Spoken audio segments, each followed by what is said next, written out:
What's going on? I just needed 2 more seconds, and I would have finished. That's what she said. Good morning to everybody. Good morning to everybody on this Wednesday, December the 13th. I think it's actually my first baby mama's birthday today. So shout out to my first ex-wife or whichever one she is on the list. No, no, I went and made my son. My son's 10 years old. I went and made sure to buy her a gift. Do those kind of things. Buy her a Christmas gift. Kid can't do it by himself, so it's all love. But good morning to everybody. Happy Wednesday to everybody. It's a busy Wednesday that's going to be there, man. I'm excited about today. I'm excited about the show that we're having today. Lots to discuss. I probably should have had Jason on early this morning, or Catch, to kind of set it up. Probably should have had Catch on in the first portion of the story. I probably should have asked him to come on. But regardless, today is going to be a lot of Kobe Black Day. Happy Kobe Black Day to everybody. Be a day to go out to Specs too, but we'll get into that in a second though. But welcome back to the Old Fashioned Sports Show.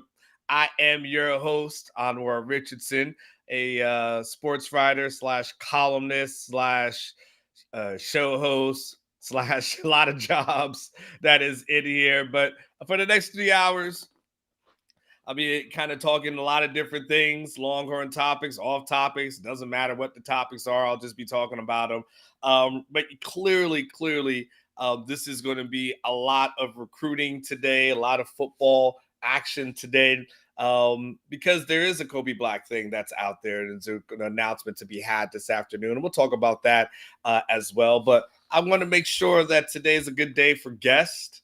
I always like to bring you some really good guests. I will have John Garcia Jr. on right around 9 o'clock in the morning. John, he covers the Southeast portion for Rivals. But if you wake up and smell the coffee, Steve Sarkisian likes Florida. They absolutely do like Florida, because they've got a bunch of folks who are there from the state of Florida. And so we're going to have we'll have John kind of talking about that. And he also does the state of Alabama as well, right? So there is that. So we'll be able to get that. And there's look, as I look at it, I mean, they've got Jarrett Gibson, Jordan Johnson Mubel, DeAndre Robinson, and the punter from St. Thomas Aquinas down south. So we got 4 commits from the state of Florida.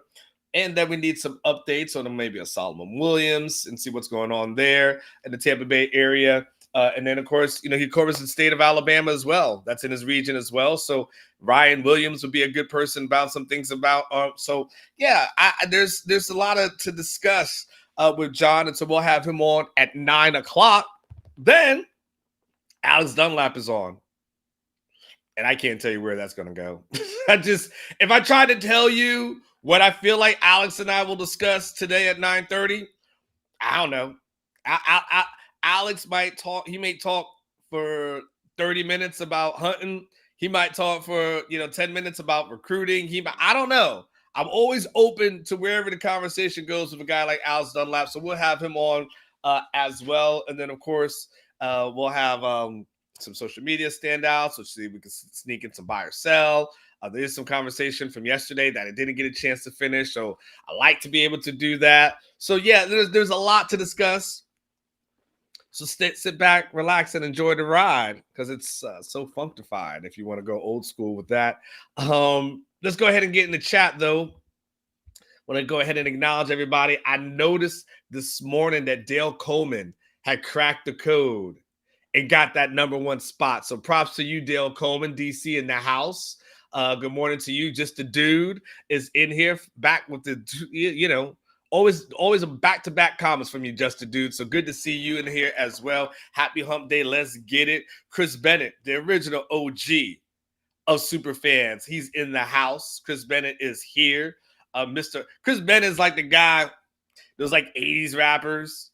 That's what Chris Chris Bennett is. He's like those 80s rappers that he was doing it. He was like, ah, ha, ha, ha.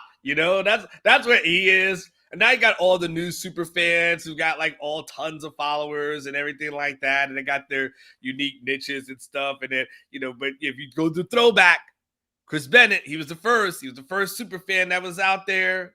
The first fan that was on radio stations and message boards and all this kind of stuff before he made it. It's like the pioneer. So they have the 50 years of hip hop. If they had like whatever years of Twitter, of X, Chris Bennett would be like, he'd be like one of the founding fathers of super fans. But good to see you, Chris Bennett. Mr. Hookham is in here. Robert is in here as well. Bobby and Whitney got some holiday plans going on. Robert, what do you guys got going on for the holidays next week? Guys going anywhere? I know you guys traveled previously. Kind of curious if you guys are doing any exotic traveling this time. Arthur's in the house. Corleone's in the house. Always good to see you. Jared is in the house. Chris Nelson, I'll say yo if you won't say it, but good day to you as well, my man. Just another favorites review is in the house. Good to see you. Little Penix Energy. Morning, Unc and Longhorn family. Beautiful morning in the Smokies. I bet you it is. I bet you it's really nice out there. Deborah Cress is in here. Good morning to you. And Hookham freaking the horns. That's right, Deborah. Get your day started. Go ahead. Call your shot. Anthony, my man Anthony Puente is in the house. Money B is always in the building. Jess is in the building. Mickey is in here. Gabe Locke, Texas is in here. Todd is in here. Talk about Morning Nation. Kiki is in here. What's up with you, fam? The JB24 fan club president. JB goes, here's the question for you, JB. If he goes pro and decides to enter the draft, then what? What are you going to do? Who will you turn to at that point? Sark After Dark, Payton's in here. Justin Salute is in here. Paul is in here. Morning. You said morning AZ from keeping my head in the swivel in case Draymond is near me. Man, you said morning from AZ. I'm sorry, I got it now. Arizona. Draymond is wild, boy. I'm trying to. You can't. The only thing worse than a fool is an old fool. You get that? Only thing worse than a fool is an old fool. And if you young and you make those things, like that makes sense, right? But Draymond, just straight, like just what he do. Like I'm waiting for Steve Kerr to defend him as always. Steve Kerr, if there ever was a stand by your man, find yourself somebody that loves you like Steve Kerr likes Draymond. Like, I mean, just how? Like still, but for whatever reasons, they're going to defend him. He'll be back from his little suspension, and then he'll do some other bull crap again. And it just is what it is. That's just what he does. That's like it's crazy for what a good career that he's had. That's always going to be remembered for. I mean, even Charles Oakley. Oakley, those guys, they didn't do it like that. They're not like every couple of months, punching teammates, everything. Draymond, wow, man. I don't even know how they do it. But yeah, keep your head on a swivel. You never know. Don't talk to him. Golly. Gabe Block says Kristen Curie on KXN. I don't know what she looks like, but clearly you're very happy. So I'll probably follow her on something. I probably don't pay attention, but enjoy your morning. Who else is in there? Rodolfo, my favorite Longhorn of all time, only has 2 games left. Thank you, true legend, unlike Jay Witt. Wow. He said, thank you to X, a true legend. You know what, Rodolfo? Truth be told, one person is a Texas grad.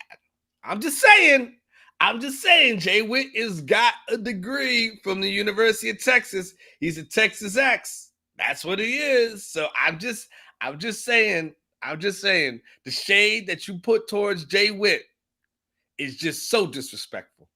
It's just so disrespectful to Jay Witt and everything that he has done and given. Just so, Rodolfo, that's what I'm saying.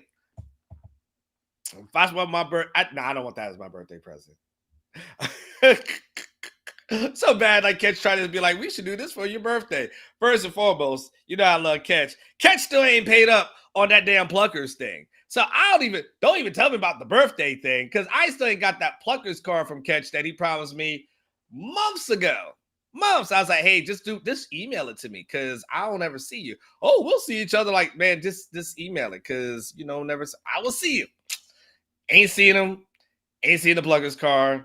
Never gonna happen. And I knew the moment that he said he would email it to me, I knew it was never going to happen. And I ended up being right. Sark After Dark is in here. Megatron Lives is in here as well. Blake is in here. UT Parkin. Texas Lands Golden. Will they wait until after spring ball to add another wide receiver via the portal? We shall see. Zio _ of course, you're in here a little bit late, though, by the way. Ben G is in here. Mike Harges, my homie, is in here. Kevin Houston is in here. Jason is in here as well. Scott, Shy Frazier. Yeah, he needs anger management. Man, I mean, he does need an anger management. I mean, we're at the point he might need Jesus. I mean, I'm just saying, like, he need to go to a revival of some sorts, boy. Have the mamas put some to pray for him or something. I mean, my goodness, he's wild.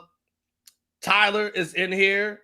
Give me a second on that one. I'll come back to that. Let me just get some acknowledgments, Tyler, because you want to know what I think about Isaiah Neyor entering the transfer portal after 1 year at Texas. Give me a second. I'll put a pin in that one. I'll come back to that in a second. Big Texas in here. Bobby Hansen is in here. Who else? Paul, my dude, is in here. JP Villa, 13. My dude is in here. Oklahoma acting like they won the championships with some portal players. I mean, look, this the best they're gonna get. I mean, you got JP. This is the best they're gonna get. What else they gonna win? What do you think they're gonna win in the SEC? They're not winning a championship, right? We know, JP, right? So if you're Oklahoma, you got to take whatever wins you can get, and this is it, man. They got someone out the portal, like, yay, that's cool.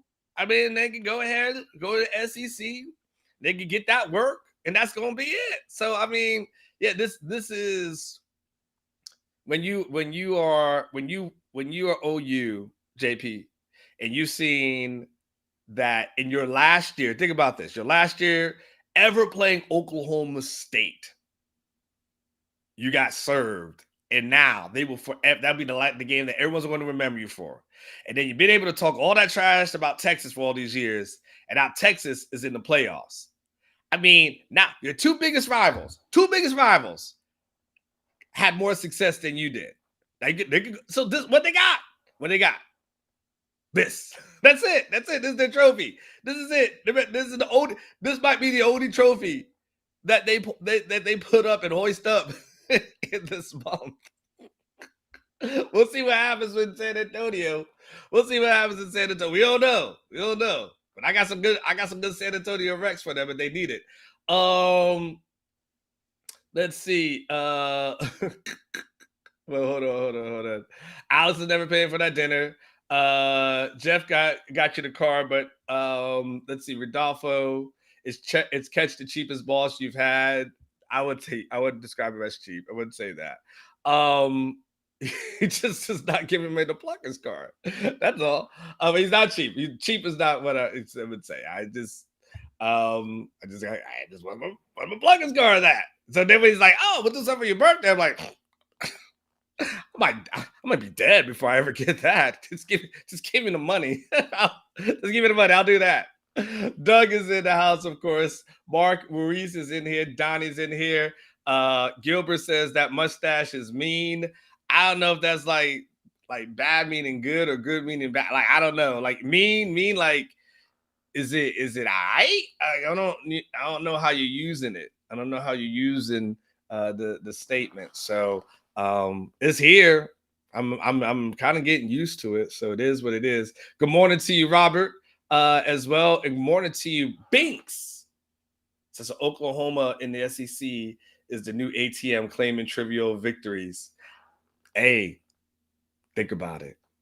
They're both going to be claiming trivial victories when it's all said and done, now, aren't they? They both going to be like, yay. Here's a question though. Here's what's interesting. This is what we don't know. Will like Texas A&M always like to claim the SEC's success as their own, right? So it's like almost like if Alabama won a banner, like Texas A&M would hang a banner. What happens when Texas goes in and they have success? Does A&M no longer get to hang those banners? Do they no longer get to say SEC when Texas wins an SEC title? What they do?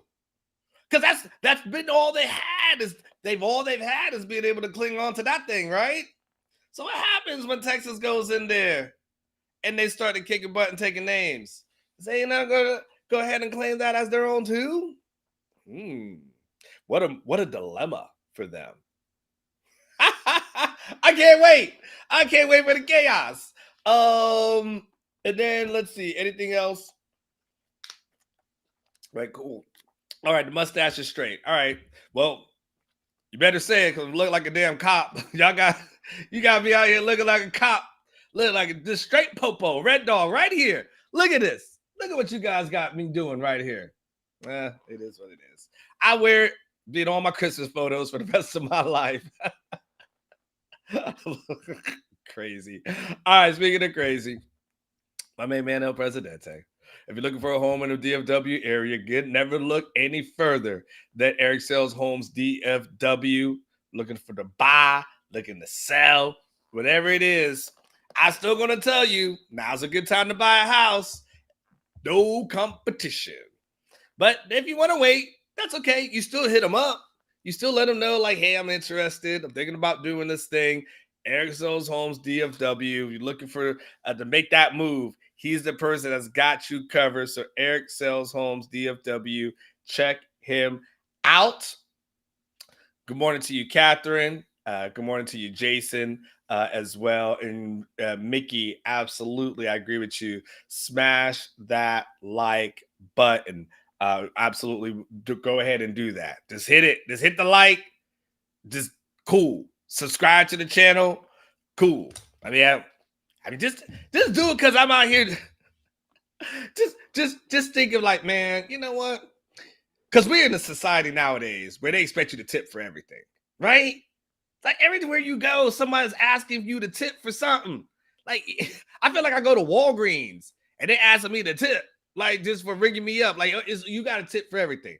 Well, this one won't cost you a thing. This won't cost you a damn thing. Like you just go anywhere. And like I'm tipping you for just to hand it to me. I'm not talking like takeout. I'm just talking like I just went. You go to like Chipotle or something, and they expect you to tip. I'm like, what world are we living in? So anyway, this won't cost you a thing. All you gotta do is just hit like, and it won't cost you a thing. I appreciate it. Okay, there was that question. Somebody asked me about Isaiah Nayor. I felt like there was two questions that came in. One question was about Nayor. There was a second one underneath that, but I'll get into it in I'll go back. Good morning to you, Louis Gaines. Good to see you. You said, what do I think of Isaiah Nayor entering the portal after 1 year at Texas? I know there was a lot of hype when he left for Wyoming. This would be year 2 at Texas, Tyler. Last year he got hurt, and then this year was the year that he actually played a little bit. I mean, that, the thing is he was healthy. But I know it would be easy to say like, well, maybe it's the knee, this and that. I was told the knee wasn't the issue. They just couldn't get on the field. Just couldn't get on the field. And so I don't know I don't think anything of it. I don't. And Tyler, when I say this, I don't. This has nothing in what I'm about to say. Is no disrespect to you or the question or anything like that.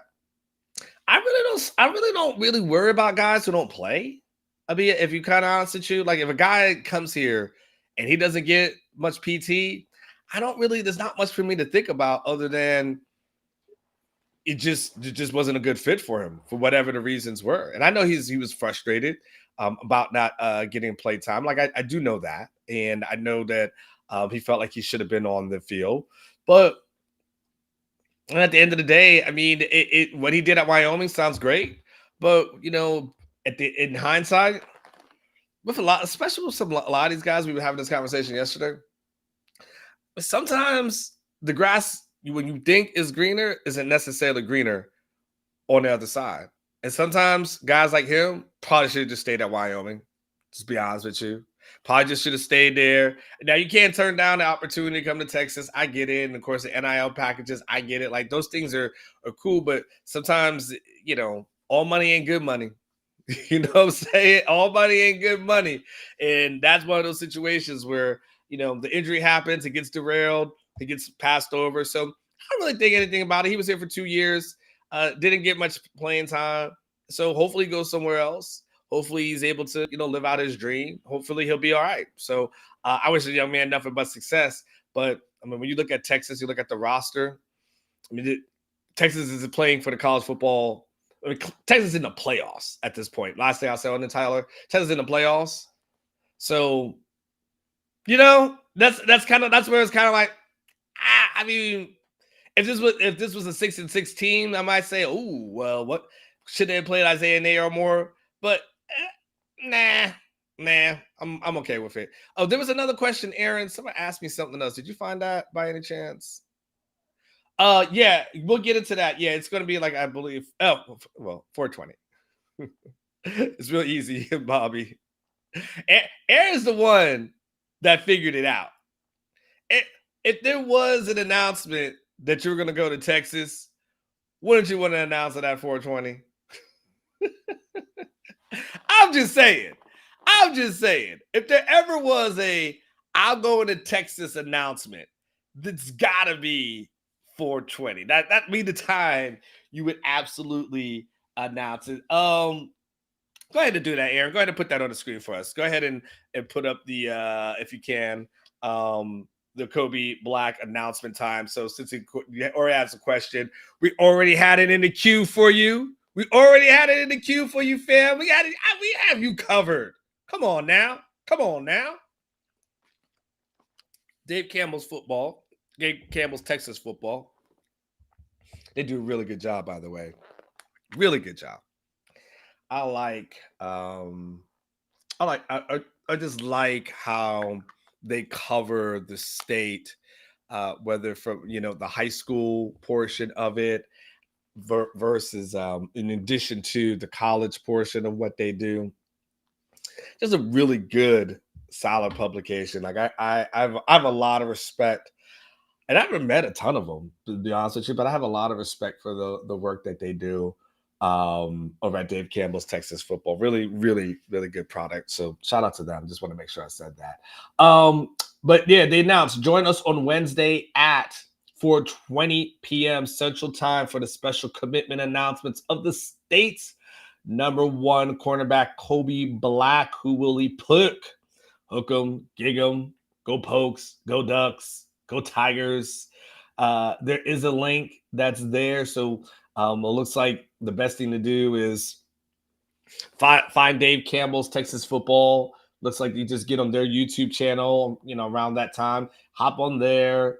It's fine. Then hop on back to us. Keep two windows open at the same time. You can mute the afternoon show or something like that. But yeah, just go ahead and get ready for that one. So yes, Kobe Black is coming a little bit later on.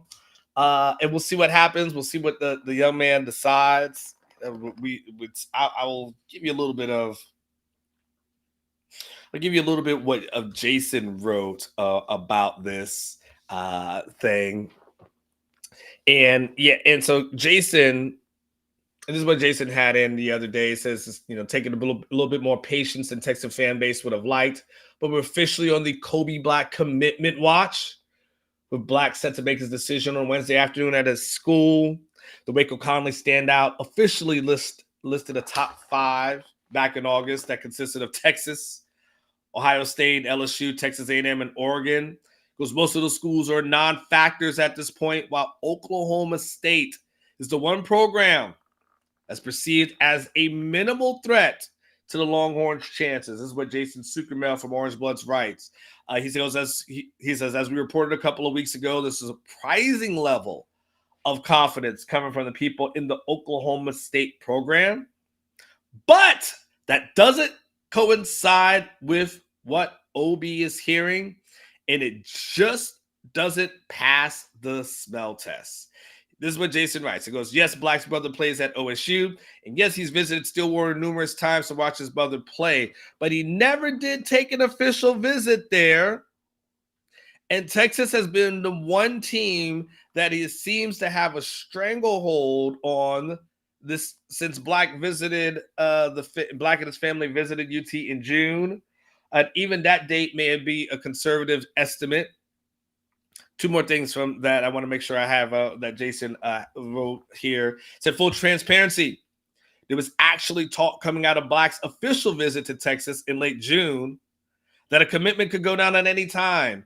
Enough so that the OB staff got to work in preparation for a sudden announcement. Black, to his credit, stuck to his guns of not having a timeline and wanted to wait things out a bit. But nearly 6 months later, we're finally nearing a conclusion. Last thing, Jason writes, he goes, there are a lot of factors that would seem to give Texas a decision edge in on this. Things like proximity, relationship with the UT staff, former teammates on the Texas roster, the Longhorns moved to the SEC, and the trajectory of the UT program. Add it all up, and I see little concern with my Texas future cast that was put back in place in June during Black's official visit. So we will find out this afternoon. We will find out. It seems like Oklahoma State would have a quote-unquote Hail Mary chance of that thing happening, according to those. You know, I listen. The thing about recruiting for me is I don't have to keep up with recruiting. And then when I say keep up, I keep up, but I don't have to report on it. That's probably a better way of phrasing it, right? So I don't have to report on it. So I really get to sit back. Like it's kind of like I get to sit back with recruiting for the most part. Once in a while, when there's like an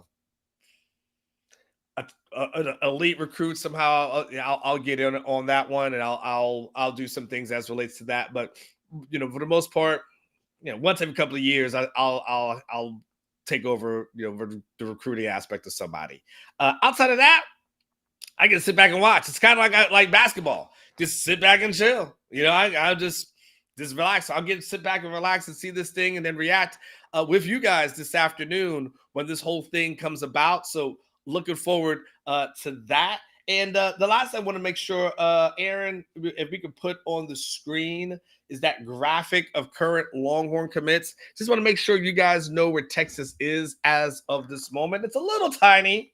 It's all right. It's all right. We'll make it through. Let me take off my glasses. Take off my reading glasses. But you can see right now, Texas at this moment has 20 commits. Right now, they're ranked 5th according to Rivals. And so you can just kind of go through the list of guys that you could have seen. I probably should have just done this by stars, make it a little bit easier. But you do have the Ryan Wingo and Brandon Baker as 2 5-stars that are already committed. That's in there. You guys can see that, you know, Wardell Mack is in there as well. Go down the list. The Colin Simmons is in the world. Zena's in there. DeAndre is in there. Melvin Hills. So Parkin Livingstone, it seems like we haven't talked about him in forever, but Parker Livingstone is clearly on this list. And again, this will be something. And Freddie Du Bois, I mean, he seems like he's been committed forever. It's like, oh my gosh, you've got about him. I mean, another guy, Trey Owens. You got a quarterback who's been committed since January, and you know, just like, oh yeah, I forgot Trey's committed. I mean, that's what when Jason says like, oh no, there's not as more hype over the transfer portal than these incoming freshmen. It's like, I don't know. But right now, Texas continues on its current trajectory. Top 5 should be the floor, potentially moving up a little bit closer, depending on the more of these people that may sign. Again, there's a math to be said that's in here that I can't tell you. I know all the math that's in it, but that thing is happening. So we'll look forward to that. Again, this afternoon, I believe Orange Bloods is going to be having something. I think Alex texts me. Hold on. It does. Aaron, did they put something on our Slack channel and I potentially missed it? Because sometimes I do miss things on our Slack channel. I'm not going to lie. But I do know that there will at least be a Kobe Black show at some point tomorrow, today. So probably after the announcement occurs, that thing is going to happen. I'll hit up Catch during the break because we're going to do a break right now, and I'll ask him what the plans are. If he's watching, he can let me know. But in any case, that's where that is. So, all right, listen, let's do that. I'm sorry, I'm all up in your face. I'm sorry, I was all up in your face there. Look. So I have I put my glasses back on, but I'm on his. Older. You gotta get closer. You gotta click closer to the screen. When I have my contacts in, then I put my readers on.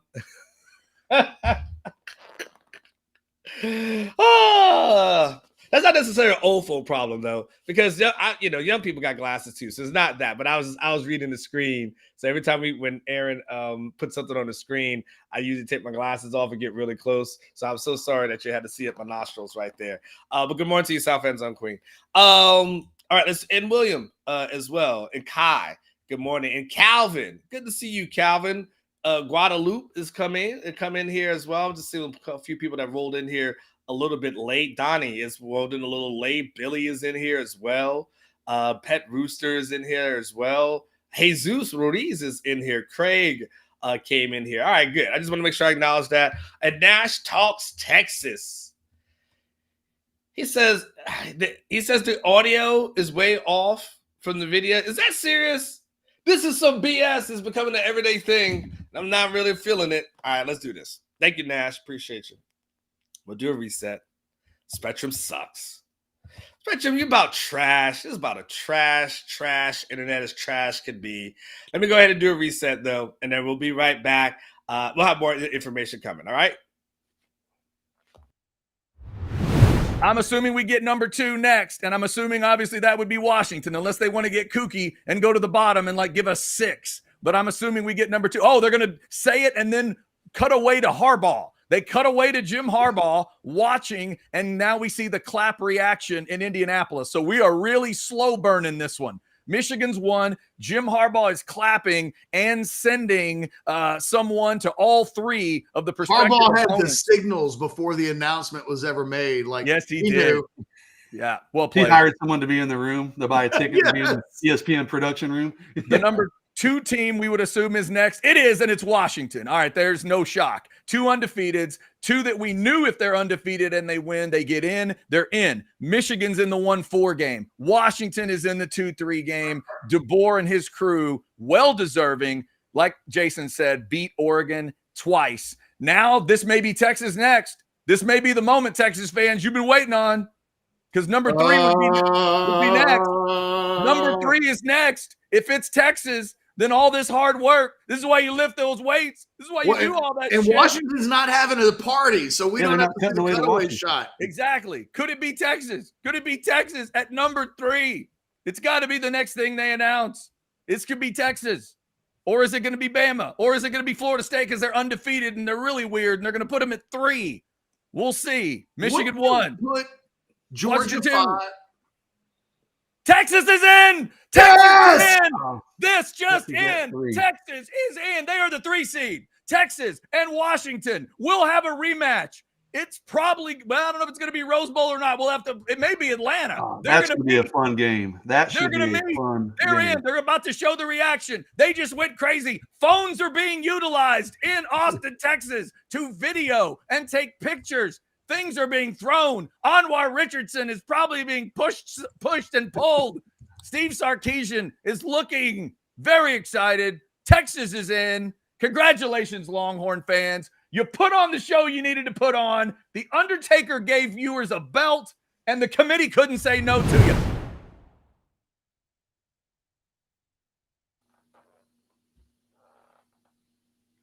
Well, I know what I'd like to say no to, which is my Spectrum internet. That's what I'd like to say no to. Aaron, how we doing on the lag? Are we good? Are we straight? Everything good? I got thumbs up. All right, that's what's up. All right, I gotta. Yes, man. Yes. And the thing is, what's crazy is I literally have a plug into what you call like the USB stuff. Like I literally plug into my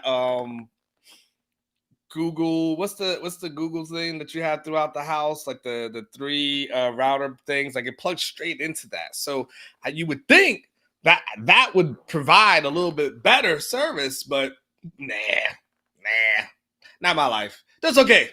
First world problems. We got through it. Thank you so much. Hey, listen. I don't know if I need a real good segue to talk about Specs, right? I shouldn't have to, but nonetheless, y'all know Specs has got the best prices on everything that you need: beer, wine, spirits, snacks, all that kind of stuff. You got parties that are coming up. You got people coming over. You know, going out. Anybody go out to Mozart's, right? Go out to Mozart's. Go to see the lights. Go to see the lights out there at Mozart's. Aaron, you ever go to see the lights at Mozart's? That you ever done that? No. Should do that one year. Should take you and the wife out there. It's a nice little fun time. The music gets playing and stuff, and it's such an enjoyment. I'm gonna go do that this weekend. But you know, maybe we'll have a little something before you get there. You know, before you get your hot cocoa, maybe have a little something to warm you up. Maybe bring you a little Baileys or something to that effect. Regardless, Specs has got you covered. Whatever you are looking for, DJ Aaron, let the people know what Specs can do for them. No matter what you're needing, Specs same-day delivery can save the day with our Specs app or online shopping. From world-class wines to hard-to-find spirits and craft beers to gourmet foods, delicious snacks, and spectacular sweets. It's Specs. Cheers to savings. Cheers to you. Okay, JB, 24 Fan Club President. All right, you just do this, JB, for me. Okay, let's just make everything simple. Just email me, onward@orangebloods.com.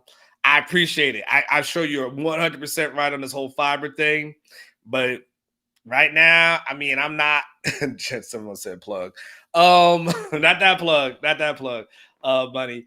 Just email me and tell me what I need to do. I appreciate it. I know you got a lot of good information out there, and I do appreciate it. I just don't know what to do. So I just don't want to go out there and be looking like Bobo the Fool over here just looking up fiber. How do I get fiber? Like, no. Like, just email me. If you can give me some suggestions, I would highly appreciate it, because I need to do something about this damn internet, because it's on my nerves. So the other thing about today, which is a great day to be a Texas Longhorn, is not only do you have the Kobe Black, but you got the SEC schedule announcements are coming out tonight. Aaron, do you have that still? Let everybody know the schedule football reveal is this evening, 6 p.m. So you get to go right now. So in theory, at 4:20 p.m., you get to have Kobe Black tell you, like, hey, this is what's up. I'm coming to Texas, hook 'em, and be excited about that. And then this evening, not just maybe about an hour and a half or so later, you get to see the football schedule for next season. I mean, it's going to be, today's a good day. It's like Ice Cube said, today is a good day.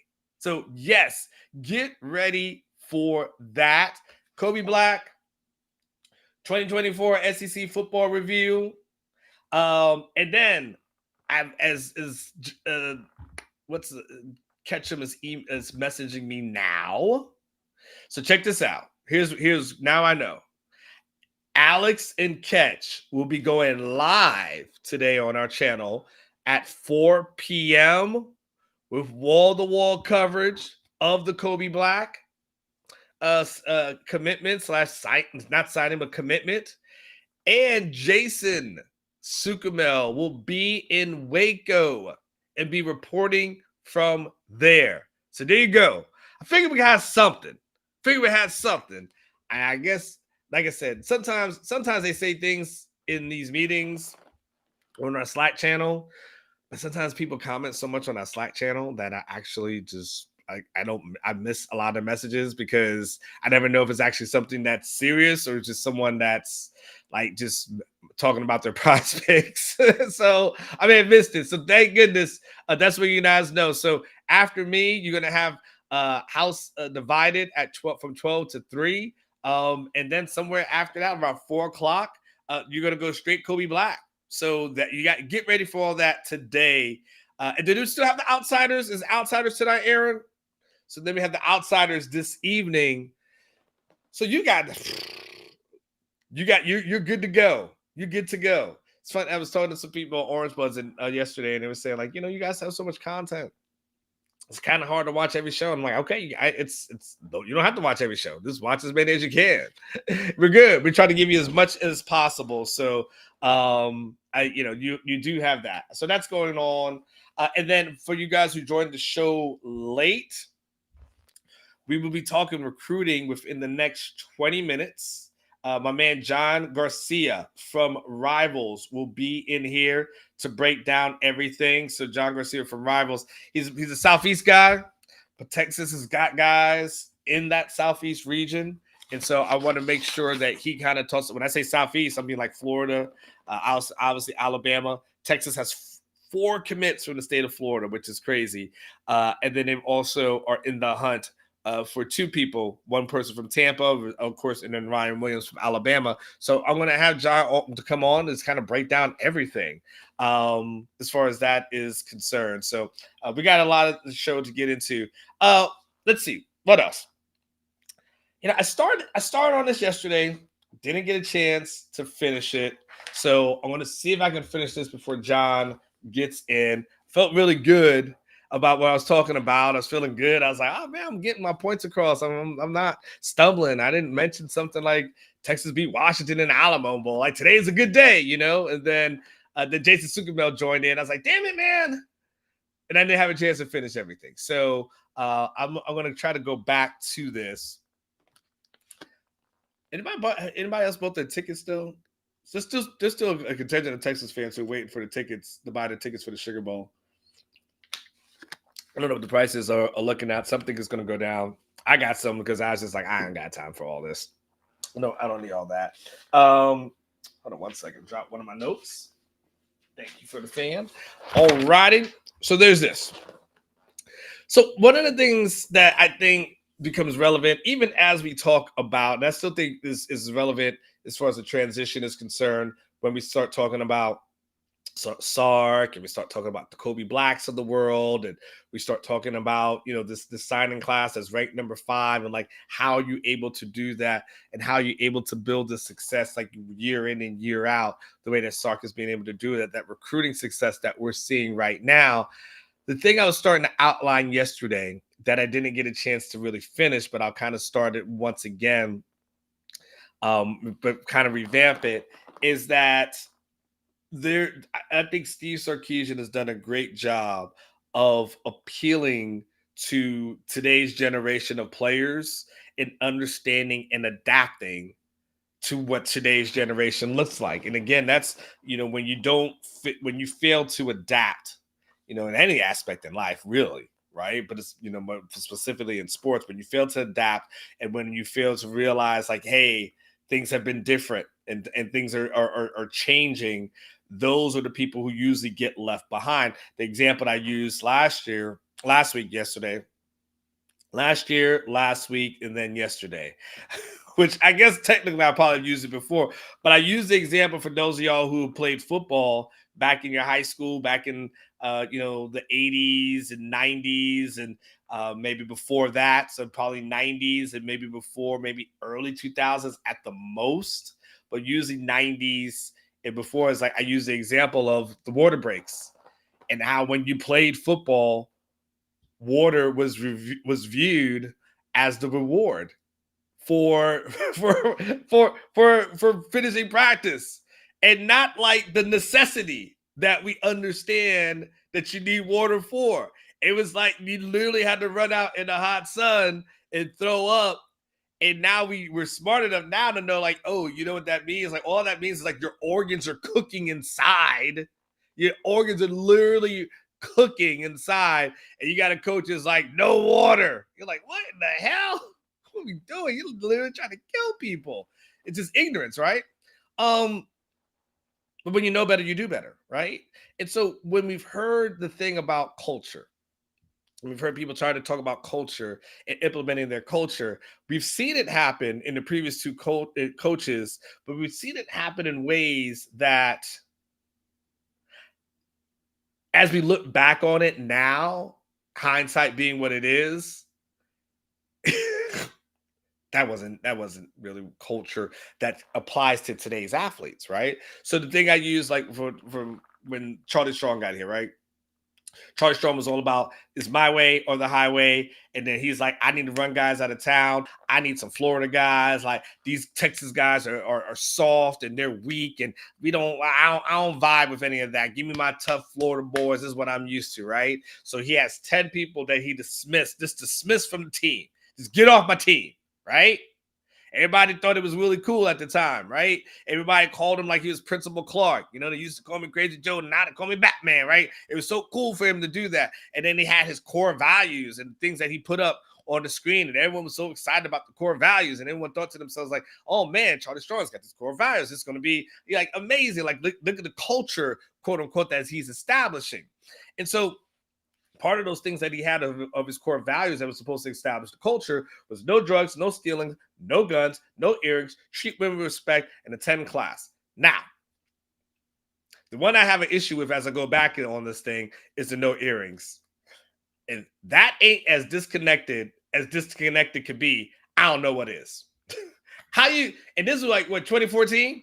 You going to tell people not to wear an earring?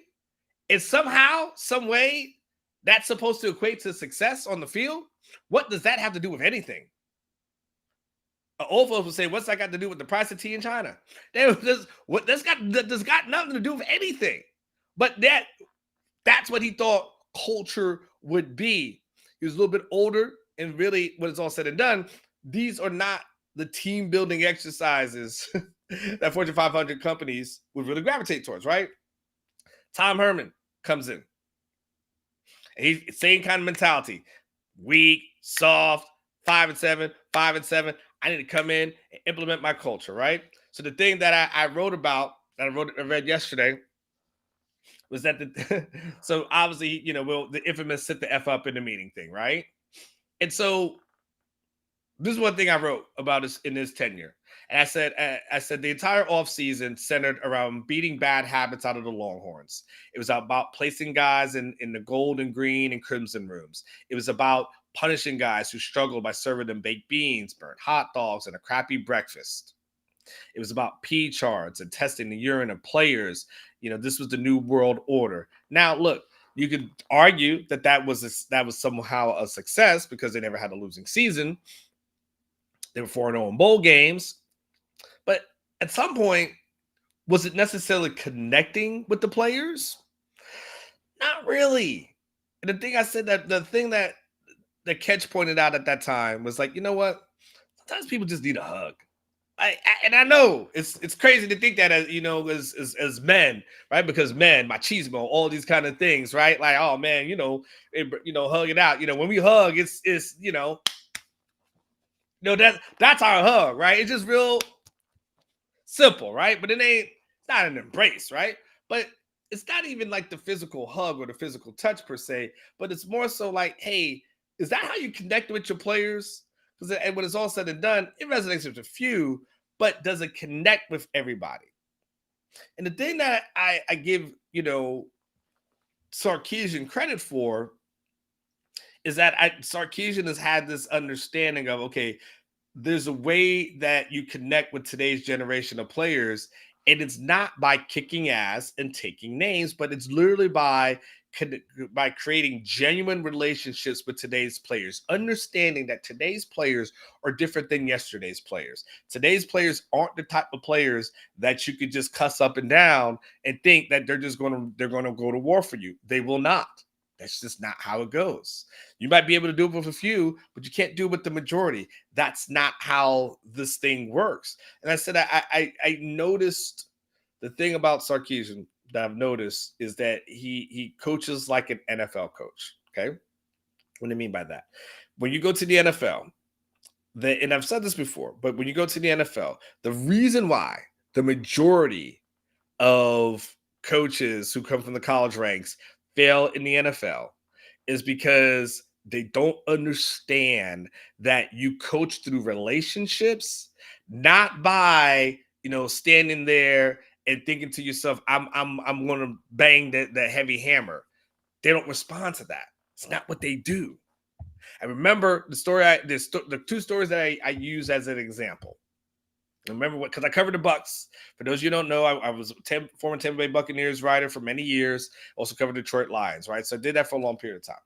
And I remember back in, I want to say it was the 2009 season. This was Josh Freeman's, I believe this might have been Josh Freeman's first year in Tampa Bay.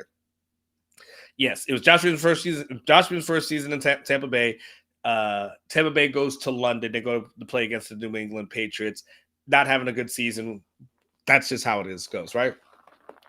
And so the brass decided at that point, you know what we're going to do? We're going to treat this like a business trip. Guys go up on a Friday. They're going to be secluded. And then, when we're going to leave like on a Sunday or Monday, right? That's what they told themselves, right? And so there were guys who were on that trip who were like, "What's some BS? I'm a grown-ass man. You know what? We're going to go out." And so I believe it was after the game, because they weren't leaving directly after the game.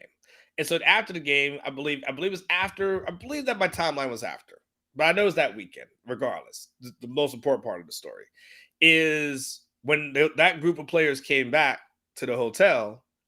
The coach, GM, others were sitting there waiting for them. And so they proceed to kind of check them and say, "You guys missed curfew. Why are you guys out? We told you you're not supposed to be doing these kind of things." And the star player of that group, who was a first-round pick, by the way, told them to simply shut the F up. Proceeded to let them know, "You're not going to do anything to me. You're not going to cut me. So shut the F up. If you're going to cut me now. Cut me now. Are you going to cut me now? No." And that was it. Because that's how it goes in the NFL. Players will cuss you out. I also use the other story when I was in Detroit. I've used this often. And Ndamukong Suh. He would be when you have meeting rooms, defensive line meeting rooms, linebacker meeting rooms, quarterback meeting rooms. It's all different rooms spread throughout the facility, right? They're just all spread throughout. And when Ndamukong Suh was there, everyone would sit on the table and not sit on the table. There would be a table with chairs. That's where everyone would be. Not Suh, though. He's a former first-round pick. You know where he was?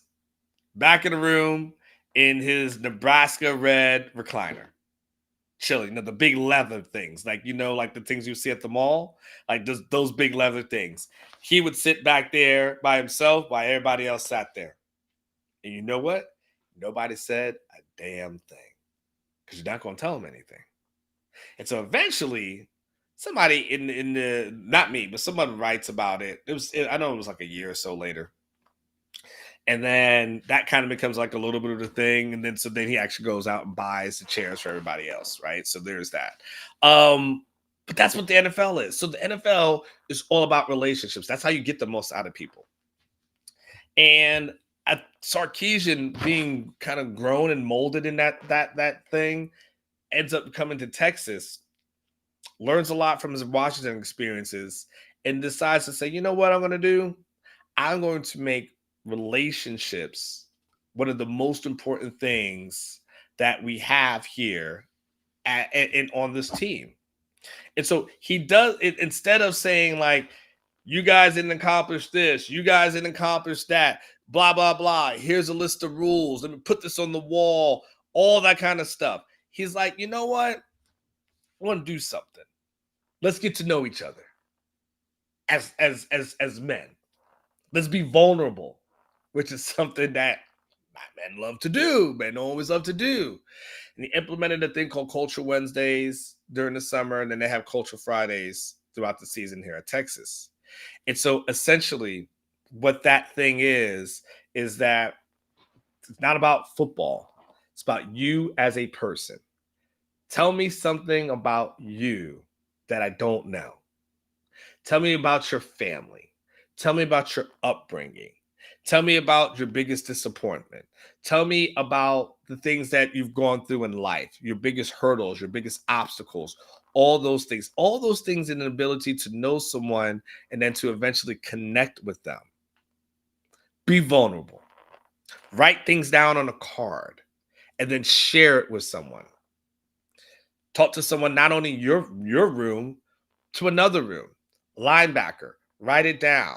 Now go share it with an offensive lineman. Offensive lineman, you maybe write it down. This exercise, go share it with a defensive lineman or a wide receivers. And now all of a sudden, let's have these vulnerable moments, right? And Michael Taft talked about one of the moments that he had, one of the things that he shared, right? He goes, I probably say a long story short, but Jackson Coker, one of my best friends in high school, passed away in a car crash, and I was in the back of his funeral. 67 days later, Jake Ellinger passed away, and I was in the back of his funeral with his family. So, 67 days apart, I was in the back of two funerals, having to say goodbye to two of my best friends. And one of the guys that I've looked up to and wanted to play with him here in the future. Things happen for a reason. I trust God's plan. But those are some of the things I battled with. Now, when you have a person share a story like that, right? Transparent like that, all of a sudden, it's not just about me fighting for you because we play football. It's not because we're fighting because someone hung something that's on the wall and it sounds cool, that the coach got a lot of attention because it's his core values. It's not something that you fight for because you got placed in a group because you didn't have a great practice. And so now all of a sudden you're getting burnt hot dogs and soggy eggs and all these other kind of things, right? It's because I fight for you because I know you as a person, as a human being. I'm being transparent to you. And so therefore I fight for you, not because you're on my team. I'm fighting for you and I'm fighting for us because you're my brother. And that's when Sark, one of the things that Sark has implemented is, I don't want you guys to just be teammates. I want you guys to be a brotherhood. The thing that Sark has learned throughout his life and the things that he's gone through is that, hey, you know what? Transparency helps.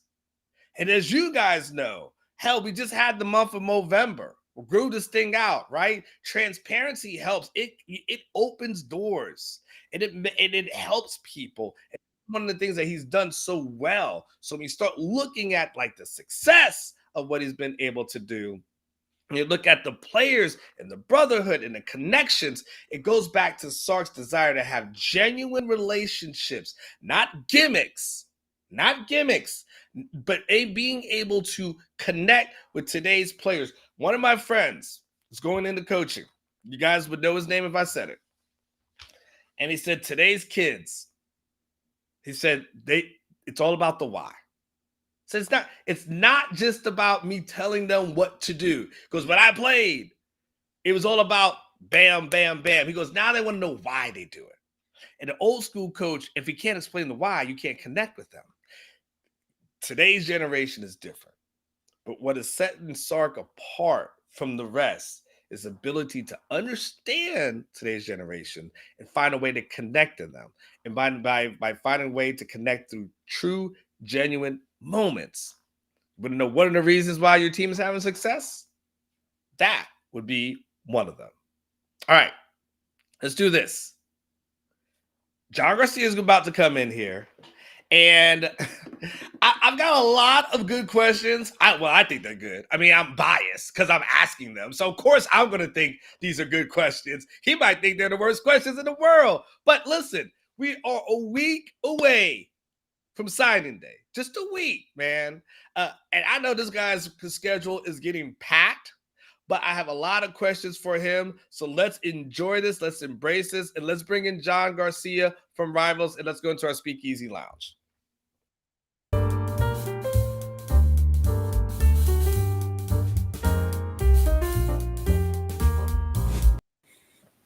Good morning, John. How are you doing today, sir? I'm doing well. Appreciate you having me. I appreciate you being on. John, no, first of all, how hectic are you right about now with a week away from signing day? Go ahead and give us a breakdown on how little sleep you are getting right about now. Oh, it's a beautiful time, Anwar. I can't complain. It is certainly busy. My phone died twice yesterday. The iPad was close to joining the phone there, but that's just the time of year, right? You want it to be, quick. The day flies by because you're doing so many things. You're on podcasts, you're writing. We're still doing, rankings and evaluations. So it really is sort of a all day, all night process. But we signed up for this, so this time of year is bittersweet in that regard. But no doubt, I mean, every year is dramatic, and it looks like this one will be no different. John, it's interesting because I know you're part of the Southeast, but obviously you follow recruiting as well.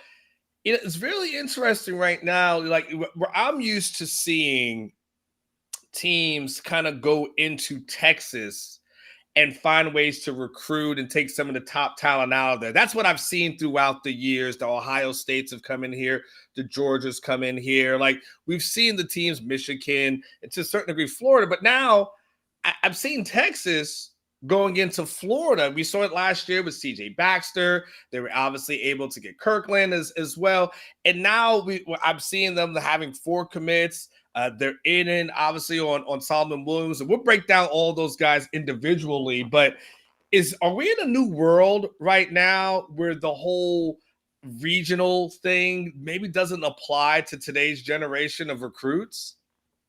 That's a great point. I think even 10 years ago, the lack of technology compared to now created a more regional recruiting footprint pretty much for everybody. But nowadays, with the expanded rules, honestly, the internet, social media, all of that has changed sort of the target area for schools and for players alike. So, yeah, you can go to Texas, you can go to USC, you can go to Oregon, heck, you can go to Hawaii if they'd let you.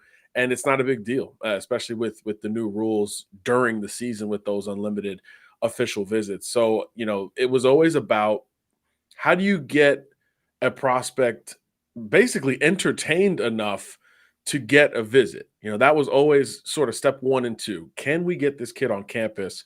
And nowadays you could sort of vet that as a prospect before you ever physically do it.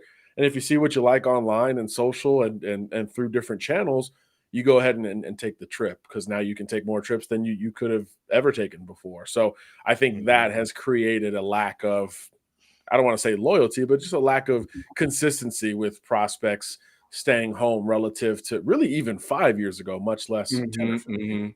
Yeah, and it's weird because I grew up in Florida, so it was usually if you wanted the top prospects, you went to Florida State, Miami. That's kind of how the thing was. People in Texas, like that's it's like Texas A&M, and you don't get there, you have to maybe go to Oklahoma, something to that effect. And so it's interesting where I've seen the University of Florida getting guys out of Texas, and I'm seeing Texas. It's like it's this weird world. But I'm trying to adjust my head to. Give me an update. What can you tell us about Solomon Williams, the young man from Carrollwood Day School in Tampa? Which, by the way, how long has Carrollwood Day School been around? By the way, do you know? Is that what's? I was going to say, because again, when I lived in Tampa, I think I kind of remember when this thing was being built, but it seemed to be producing a lot of elite talent. So I don't know how that whole thing is going, but. What can you tell us about Solomon? Because I do know Texas has been in the mix for a while. Yeah, look, Carrollwood Day, very expensive. So you got to scholarship the athletes in. to enjoy the nice facility and the private school nature. But look, they've produced a ton of prospects, as you mentioned, over the last few years. This class right now, loaded, and Solomon Williams is their top uncommitted recruit. Like you said, Texas right in the thick of it. He's been hosting all of the coaches at his house at the school over the last week or so, and I think we're starting to see a bit of a filter. He's got this public top 5 that includes Oregon, and includes a bunch of schools, but really it's starting to feel almost like an Alabama-Texas battle. And I know that's begun to play consistently on the trail, and it'll probably show its head even more with Texas officially in the SEC next cycle or next year. But it's starting to feel like those are the two programs to keep the closest eye on, especially once Elijah Robinson finally departed Texas. I think them and Oregon were sort of on the outside looking in, and I think that's where they'll stay leading into signing day. But, Solomon wanted to come off the board sooner, and I think this probably speaks to Texas as much as it does anybody still in the race. He wanted to come off the board sooner, and he just wasn't quite ready. He took that extra visit to Bama after taking the summer official, and you kind of thought maybe Bama was the leader, and if he decides, sooner the better from that Crimson Tide perspective. But then he kept pushing it back, and now it's all the way till signing day. So this really feels like almost a coin flip between Alabama and Texas. I do see the other schools on the outside looking in. Clemson was in there at one point. Again, A&M and Oregon, I think they're the bottom 3. This feels more like a Sark versus Saban type of battle, and both programs really want him. I mean, he is as productive an edge rusher as there is in this class. A bit of a late bloomer because he's not the classic 6'5", 240-pound edge, but man, at 6'2", 6'3", and the pound for pound body composition he brings to the table, he wins those leverage battles in a hurry if you watch any tape on him. So his evaluation has not only risen for us at Rivals, but really for all the schools in the mix, and that's why he is so coveted here down the stretch. Yeah, I mean, you can't. Those guys don't grow on trees. 6'3", 240. Is your evaluation of him based off of like Rivals camps or what you're seeing from the production standpoint in high school? Because again, if it's Carroll Day School, I'm assuming this might be like a 2A-ish kind of school. So how are you able to evaluate like what he is? And clearly, obviously, Saban and Sark see him. So I'm curious. You gave us a little bit of a glimpse. So if you could go behind the curtain a little bit more on what you see on him. Yeah, I think it's a great point you bring up about the level of competition. Normally you think Florida, Tampa area, like, hey, he's playing the best of the best. Kind of not the case here. It's more private school ball against that second tier in the Tampa area. Still very good football, but not, what we think of in the Sunshine State. So you look for more dominance. If you're playing a little bit lesser competition, be dominant. Knock the offensive tackle on his rear end and still go make a play on the quarterback. Yeah. And we see that with Solomon's tape. So for him, it's much more of a Friday night evaluation. And look, that's where all of the evaluations really begin at Rivals. The camps are a great supplement, especially when you're talking, body composition, length, all of those things that are still important. But really, it's about the trend, especially in the trenches. It's about what you do with the pads on, and really every time you take a closer look at Solomon Williams, you're kind of that much more impressed. And then you start to think of the big picture. Okay, how does this relate to Saturdays and maybe Sundays? And you're seeing more of this style of edge rusher, make a lot of money on Sundays, right? The Von Millers of the world started to change the thought around that edge prospect. Khalil Mack's another one where you don't have to be this long, lanky edge type to go have this type of production. You can be a little bit more compact with great strength and leverage and still get blockers off balance and obviously pester a quarterback. Kind of a guy in your region that's been really interesting to follow, of course, is Ryan Williams.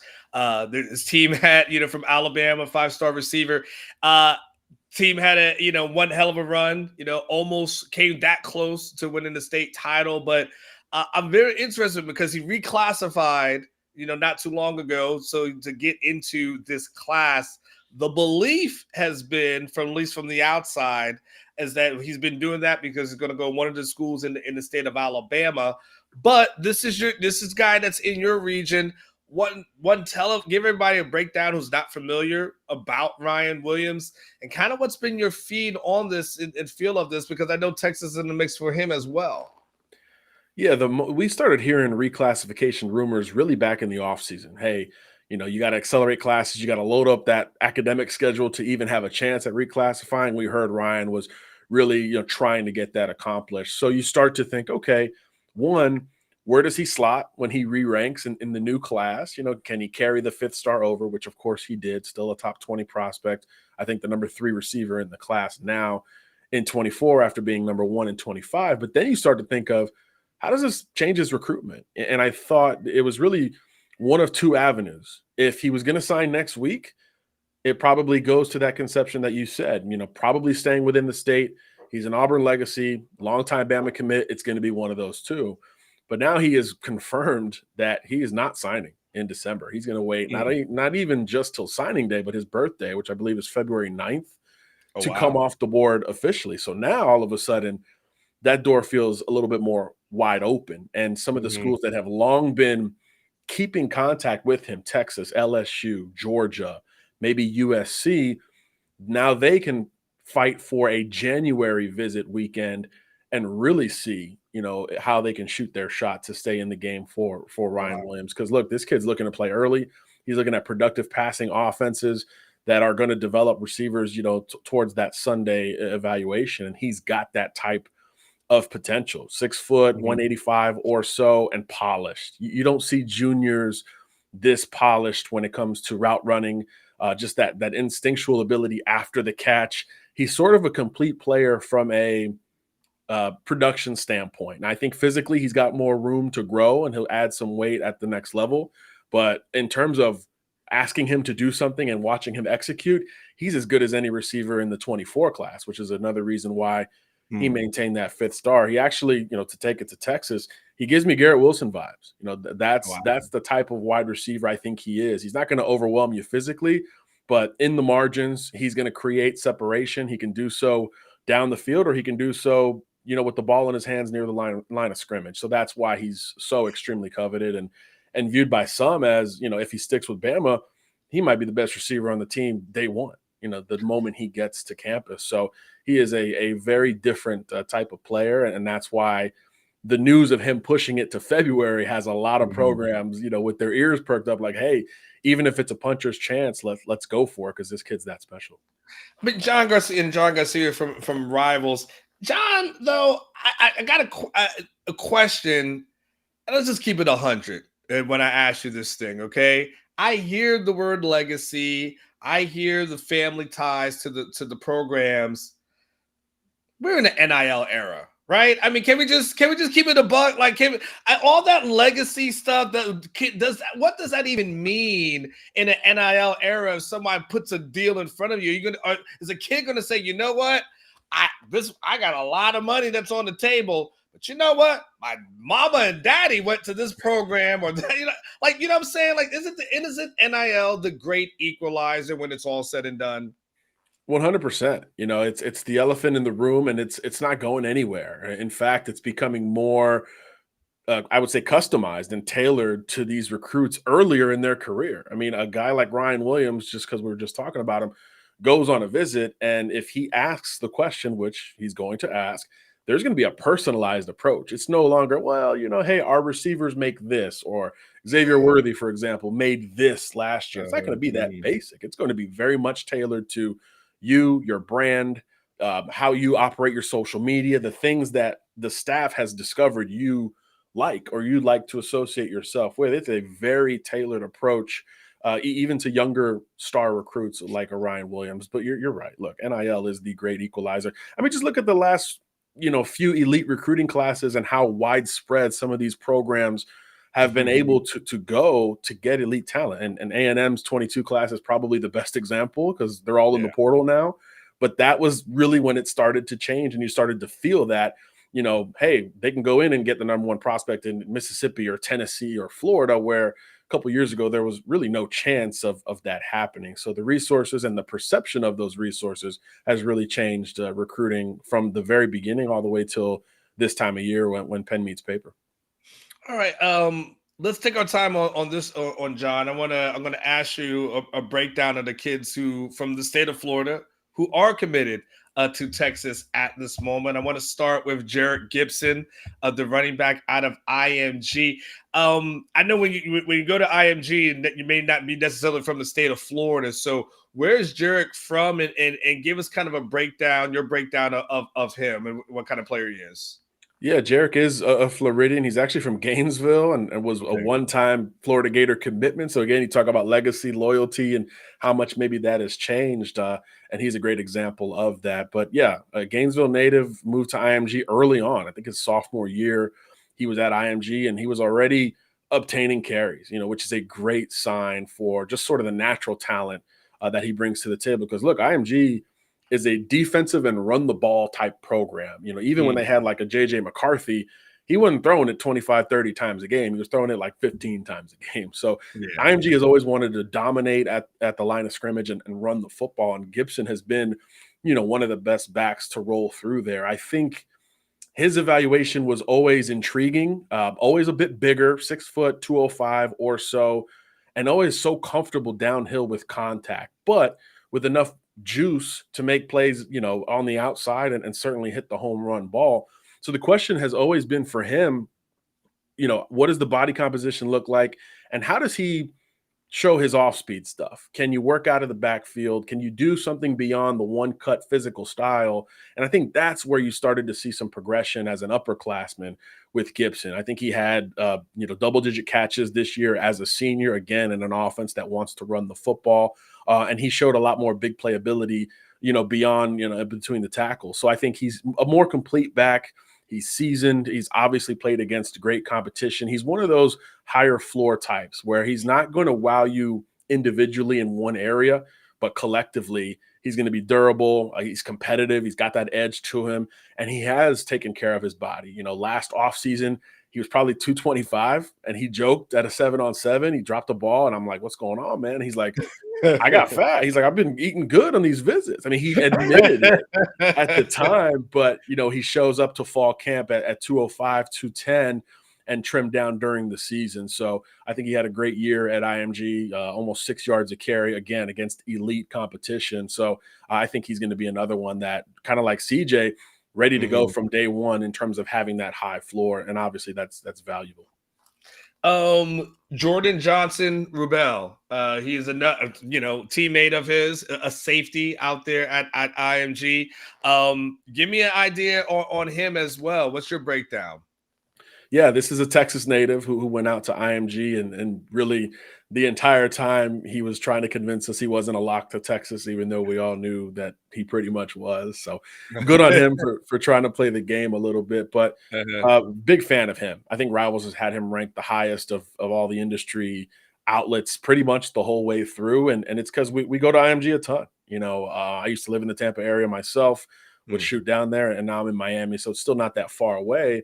And every time you go, again, over the last several years now, which is always more impressive on an IMG resume, he just stands out. I mean, he's calling the defense, he's getting the young guys aligned, and he's moving around everywhere. You'll see him at corner, you'll see him at safety, you'll see him play nickel, and he'll have an impact at all of those spots, whether it's, coming downhill and supporting the run as a replacement for that sub linebacker, or in coverage where he's, the deepest of the deep, or he's asked to occupy a zone underneath. He's just that sort of smart, heady player that's always around the football. Again, not the biggest, longest, fastest DB out there. You're not going to go ask him to line up against an Xavier Worthy in practice. But in between the margins, I think this is a really solid player, another high floor evaluation for Texas, and a guy that folks gravitate around. Again, if you're a captain or a leader at IMG where you're inheriting some talent and you're bringing in new talent basically every semester, it says a lot about you from a personality and discipline standpoint, because you're having to prove it to more guys more consistently, and they've all got dozens of offers. So if you rally around a defender in that regard, folks respect you, your peers respect you, and I think that's the type of player Johnson Rubel is. Kind of a nickel hybrid type, poor man's honey badger. You don't ever want to throw that out too much, but just that type of instinctive player who is going to win in the margins and not so much at, the NFL Combine one day. By the way, your breakdowns are amazing. I'm enjoying talking to you right now, John. We'll definitely continue to have to talk more. DeAndre, two more for you. DeAndre Robinson, the defensive tackle out of Jones High School, the Orlando area itself, against Steve Sarkisian, dips in there looking for some big men. What's your breakdown of DeAndre? Total opposite of the last two guys that we've talked about in terms of floor versus ceiling. This is your high ceiling defensive lineman. When Robinson wants to go and he's motivated and his pad level's low, there are not 3 or 4 better D tackles in the country, on a given snap. Now, can you put that together over 60 minutes? Can you work it on early downs versus pass rushing downs and play consistently? That's really where the question marks come with a guy like Robinson. But when you're building defensive line groups, that's what you want. You want all the physical to be there, and you want the next layer to be, how can we coach him up and get him right? Now, he did take some steps forward. I thought as a senior, he bumped back up in the Rivals 250 here in the December update, and he'll have another opportunity to move forward in the final update come January. So we saw flashes, big play ability. Again, when he gets into the backfield, he wants to turn the ball over. He's a disruptor. He wants the flash play. I mean, he's wearing a single digit at 320 pounds, right? He's that type of defensive tackle with the golds in his mouth. Like, look at me. Let me show you how I can live up to this, potential 5-star hype. And he has, to a degree, but it has been a little bit more flash than consistency to this point, which again, at that position is okay at this stage. It just clouds the evaluation to a degree. But at Jones High School, like you said, played great competition this year. Jones was a defensive-laden team that had a lot of star power, and at very different points, Robinson was the best player on the field playing against great Orlando area players, which this year Orlando football was as good as I've seen in the last decade or so. So to stand out in that group was a really big deal, and I think re-emphasized, how Texas can go anywhere and go get elite talent. This was a kid 12 months ago that was a lock to Florida. And if not Florida, FSU, it looked like it was going to be the program for him. So for Texas to come in and shake it up to the point where they win and then hold off a secondary push from Florida, I think says a lot about, Robinson's belief in himself to go elsewhere and make plays. And this central Florida corridor all of a sudden is becoming a really big area for Texas to continue to recruit. And CJ Baxter really is going to get the credit and should get the credit for sort of starting that wave. All right. The last one I'm going to ask you about, John, because you've been excellent on breaking down everything so far, whether it's we've been talking about defensive ends and 5-star receivers and defensive tackles and running backs and safeties. You've been killing it. I mean, there was an interview that was you would say you slay this. Tell me about the punter. Now, if you can do me that same breakdown for Michael Kern, the punter out of St. Thomas Aquinas, well, we're going to go ahead and crown you. We'll give you a little LeBron. But what the heck can you tell us about this punter from South Florida? Which, by the way, you said in Miami, so that's your neck of the woods down there in Fort Lauderdale.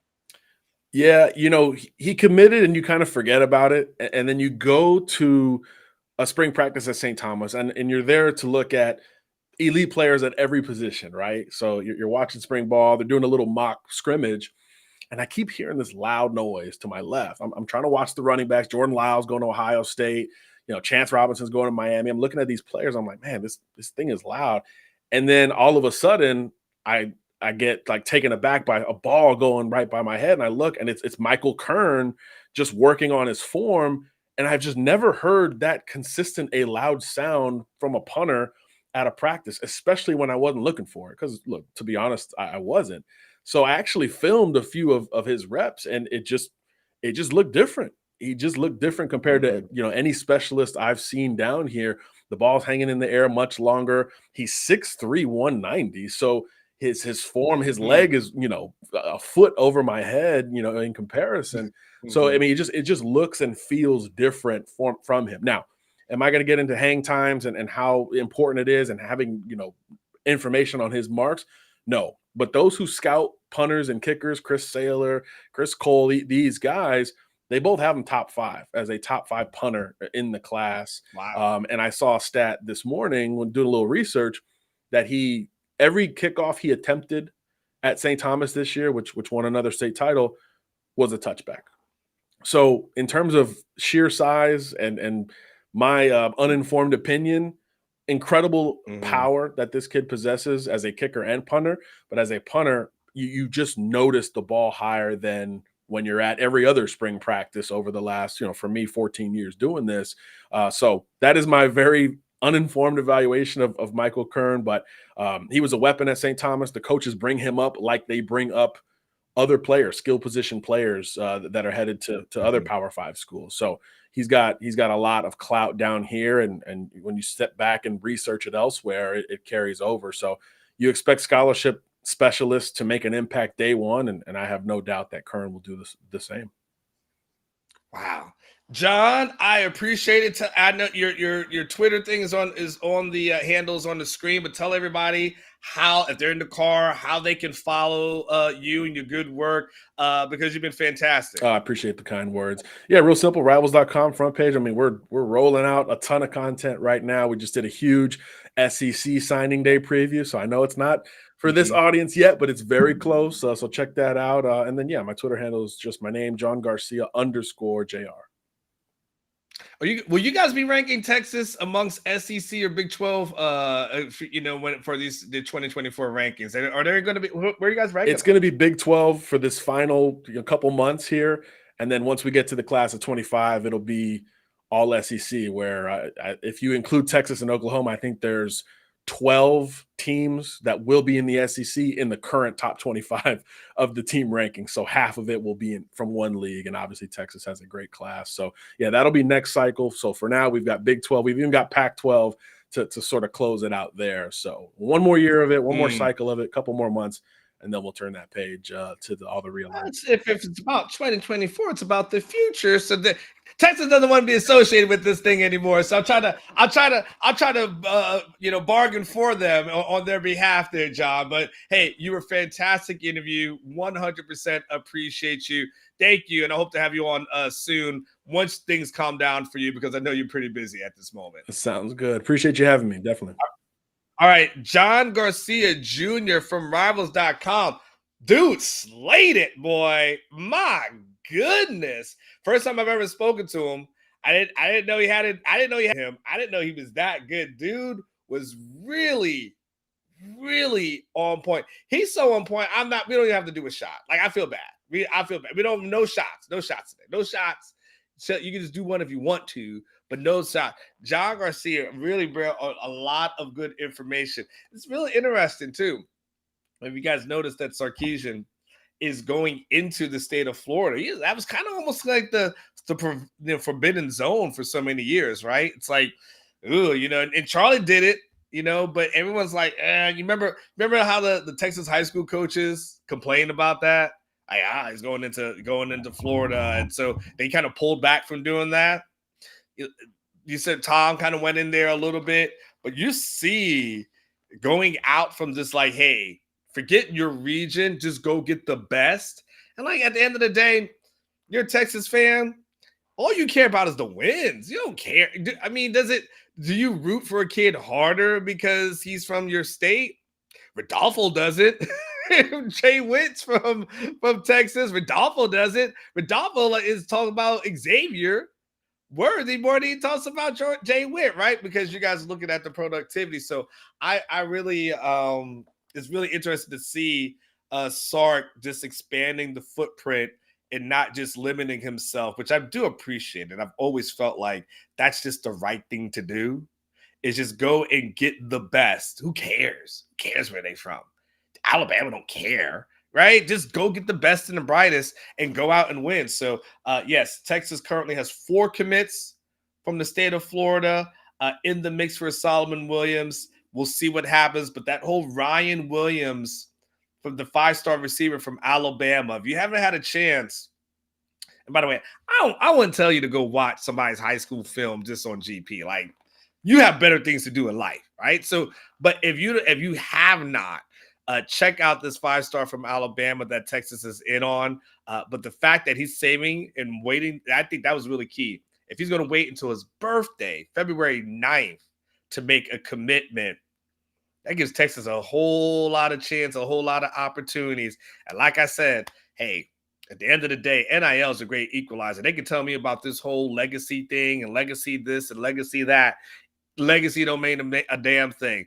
I went to University of South Florida. Somebody go and put some money in front of my son. Son, go where you need to go. That's where it needs, I don't care. Go where they need to go. Go where they're going to pay you. That's what's most important. So we'll do that. All right, let's do this. Let's go to a break. And then when we come back, Alex Dunlap should be in here, should be in the house, hopefully breaking down some things. So let's do a quick break. And when we come back, Alex should be here.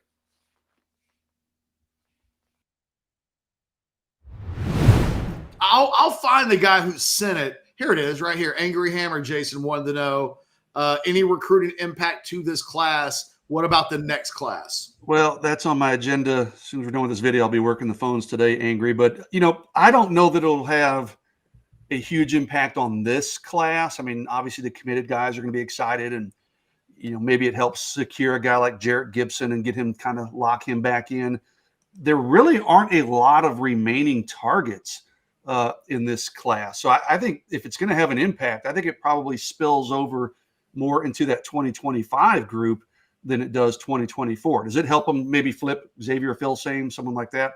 I mean, listen, it can't hurt, obviously, but it's not like Texas has the room right now for some influx or a wave of recruits to start just jumping on board. But for 2025, yeah, listen, man, we've said it for years. If Texas is kind of a sleeping giant, once they start winning, this recruiting will take off like a rocket ship. I mean, they recruit well anyways, but when you got a college football playoff to sell, absolutely, it should impact. I'd say a little bit of impact, over the next couple of weeks, but moving forward for that 2025 class, I think it has a big impact. Keep an eye on the portal. That may be maybe even more so than for 2024 anyway. It may impact. I get the sense that there's a lot of people that are calling Texas that aren't even in the portal yet. This could help them really get a bang-up class, knowing that Texas will be poised, even though they'll be rebuilding and they lose a lot from this team. If they bring Ewers back, I mean, they'll be a top 10 team going into the country next year, I think, with the presence of that alone. And Texas will have a loaded young roster. It may be unproven in some areas, but I think they'll get the benefit of the doubt, especially if they perform well coming into the playoff against Washington. I think things look good right now. All right, things do look good. Again, appreciate that great interview by John Garcia. If you joined that late, go back and check out everything as far as that Florida footprint that Steve Sarkisian is making. Not a bad place if you want to go for some visits, by the way. Props to Jeff Banks. Every year he's going to get a specialist. That's for damn sure. Whatever deal he's made with Sark, he's like, I'll get a punter this year. I'm going to get a kicker another year. Like, don't matter. Poor Bert Orban sitting there still has a walk-on. No scholarship yet. Come on, guys. Get Bert Orban. Let Bert Orban eat and give this man a scholarship at some point. All right. Let's go ahead to the Speakeasy Lounge and let's bring in my main man, Alex Dunlap. Let's see what's on his mind today.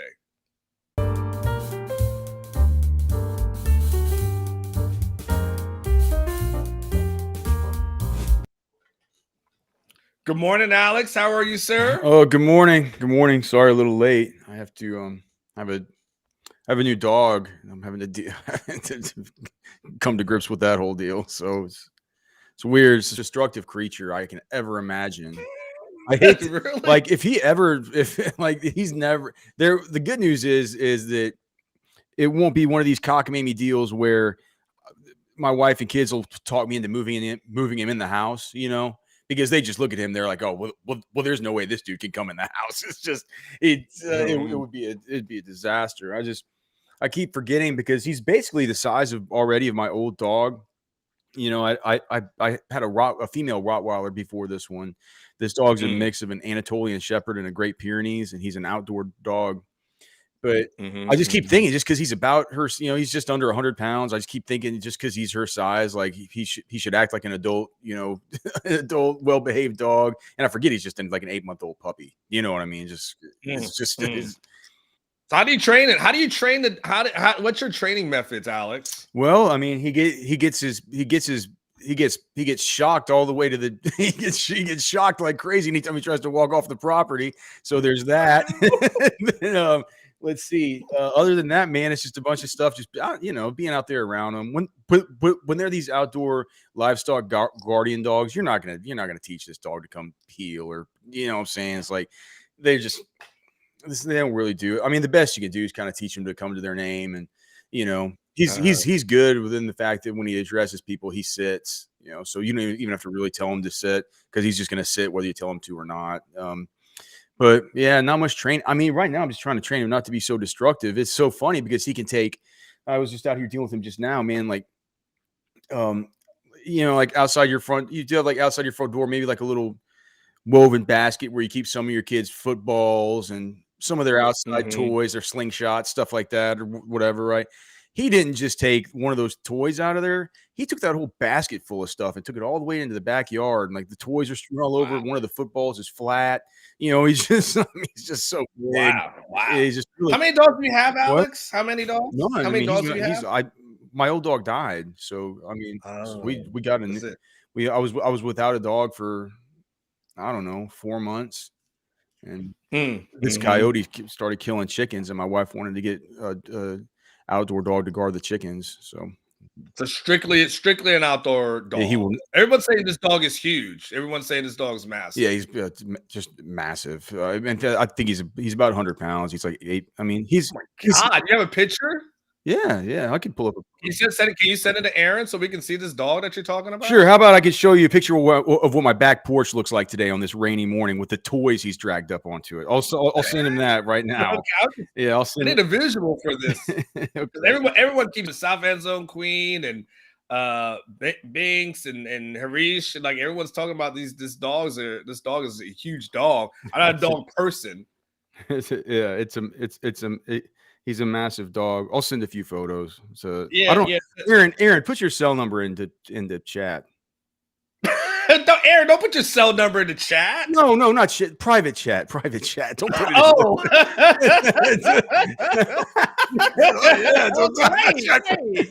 You're not sure you want to be doing that. Okay. Yeah. You do know Aaron's on our Slack channel. You could have hit him up that way too. Yeah. Right? You know how Slack is with uploading these photos, though, and I'm such a boomer. Yeah. Okay. That's fair. Have you had dogs in the past, Alex, that you let sleep on your bed? No. Aaron's dog sleeps on his bed. Yeah. And Aaron lets the dog lick his face as well. Well, that's a yeah, man. I've never been one of those dudes. I think it's you see where that dog's mouth goes, man. But you know what they say is dogs have a, even though they lick certain spots of their body that you'd never lick, man. It feels like they say that dog bites. I remember in college one time I got bit by a dude, right? I got bit by a guy in a fight at a bar, and what they told me was that like at the hospital, because it was pretty. I actually still have the scar from it. You can kind of see where his mouth went. What? But okay, keep going. The doctors told me, man, you'd be far better off getting bit by a dog. Dogs have much cleaner mouth. Like they say, humans have nasty, disgusting mouths compared to dogs. So maybe Aaron's onto something there. Wait, you got into a bar fight with a dude and he bit you in the arm? Yeah. You're just going to gloss over that like that didn't happen? No, I was just trying to choke him out and he bit me. Let me get this other photo. Why is Alex saying it like it's just I was just a normal Tuesday night? Like, hey, it's Popeyes, 2-piece special day, and I just went out there and then on the way back, I didn't start it. Even the cops, they let me go. It was fine. I didn't start it. So I was like, come on, like. I mean, if you're allowed to defend yourself in these bars against these idiots, right? Yeah, absolutely. Okay, well, Aaron is working on as Aaron works on that. I don't want to transition too far because I do have some Kobe Black stuff that I want to ask you about, but I also want to get this dog thing. But Aaron can do this. I don't know. I'll put my producer versus yours. Aaron can do this usually within like a minute. And so this will be Blake time versus Aaron time. You tell me at the end of the day, who do you think is faster? Now Aaron's feeling the pressure. I saw him shaking his head. So now I feel like he felt the pressure that he can't do it. Who's faster?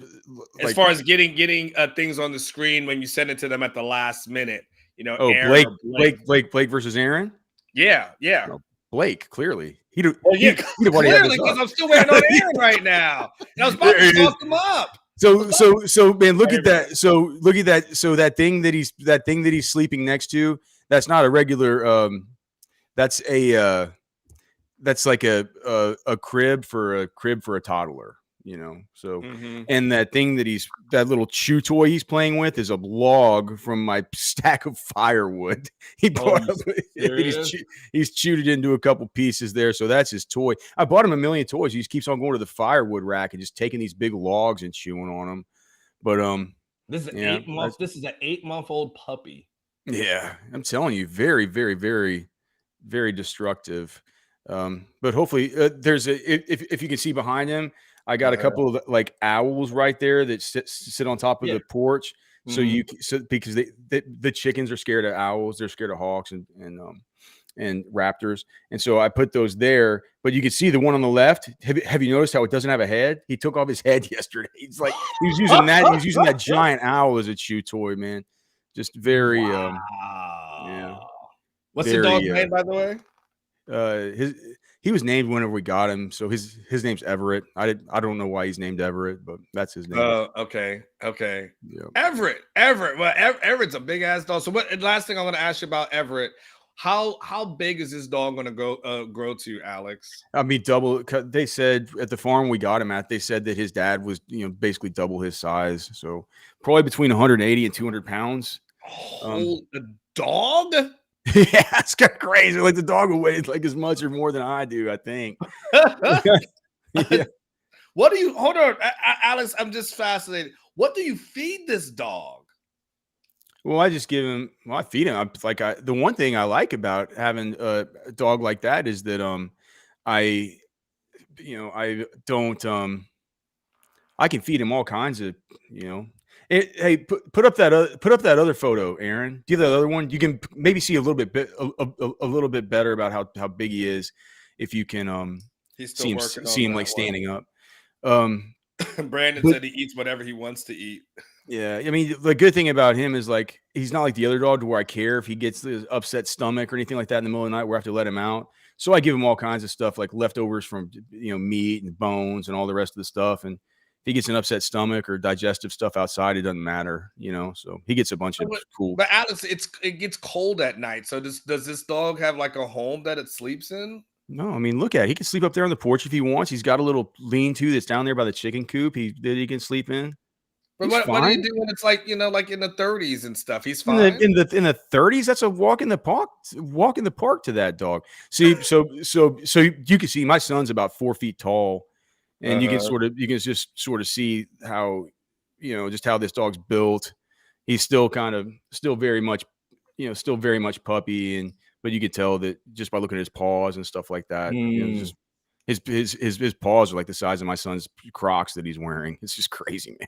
That is amazing. Yeah. Is he good with the family though? Yeah, man, he loves them, and he's good with the chickens, so it's good. How does it differentiate? Like, hey, chickens are cool, but anything else that it rolls up in here is not cool. Like, I don't know. I mean, yeah, just he grew up in a chicken coop. Oh, okay, that's pretty good. Thank you, Alex. I learned something new today. This dog is a mix of what? Tell me one more time, Alex. A Great Pyrenees and an Anatolian. His mom's a Great Pyrenees. His dad's an Anatolian Shepherd. All the dog people out there, this moment you said it, they knew exactly what the hell you were talking about, Alex. Yeah. All right, let's talk about some other dogs. Let's talk about Kobe Black. Dog, big dog. Let's talk about the other dogs in the house. No cats allowed in this class. No, none of that. Meow meow. We want them dogs. You're gonna get it. Tell me your breakdown of Kobe. I'm assuming you looked at the film already. So what's been your breakdown of him? What do you like? Just fast, man, big, moves really well, long. bail technique stuff, trail technique stuff. Is just an explosive playmaker, good natural ball skills, two-way player. It's, what can you really say? You know, it's all the good things, man. And you know, for Texas at this point, you know, I feel like he's going to be coming in, and this team's evolving in a way that, you know, every year, of course, the team's going to be different, right? I mean, the culture, hopefully through the coach, would stay the same, but the team's going to be different, right? There's going to be different relative strengths, different relative weaknesses, right? Different identities of the team. And that's just based on the personnel, who you got. It feels like to me, he's the type of player where you just say all the good things about a corner, right? You say the change of direction, the read, react, all this stuff, right? The ball skills. And in doing so, it elevates him to a level where it feels like he comes in and he becomes part of this young group of guys that, as we look to the future, will have the ability to become sort of the identity of the team in the same way that, say, Tavondre Sweat and Byron Murphy were this year, as far as the defense. That's what the defense started with, those guys, right? Anthony Hill was a revelation through the course of the season, right? Of course. But, you know, Anthony Hill showed us during this season. He's like, dude, you know, we're going to have me here in the middle of this thing, quarterback in this thing. We're about to have Colin Simmons here to be our hellacious edge rusher, right? As far as the front seven, we're going to be the living, breathing force that defines this group, right? It's not going to be the two big. It's not going to be the big no shade and the big three tech. At least, maybe, who knows? Maybe they'll find a guy like that. But Texas' obvious strengths moving forward into the future are going to be at that will linebacker, at that sort of flex linebacker, that thing that Anthony Hill was all year long. And then at the edge with Colin Simmons, right? But then you look to the back end and you got the major, you got Derek Williams back there, who's a major stud. You have Manny Muhammad, who's come on to where it's like Manny Muhammad at this point is better than Ryan Watts. I mean, I know it's like people are going to say that that's really,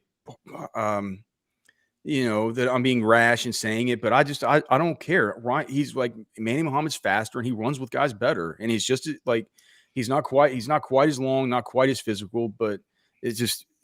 Dude, for my money, it's not just looking forward as a prospect, and you got this much more time with Manny Muhammad. I think having him on the field right now over Watts is better.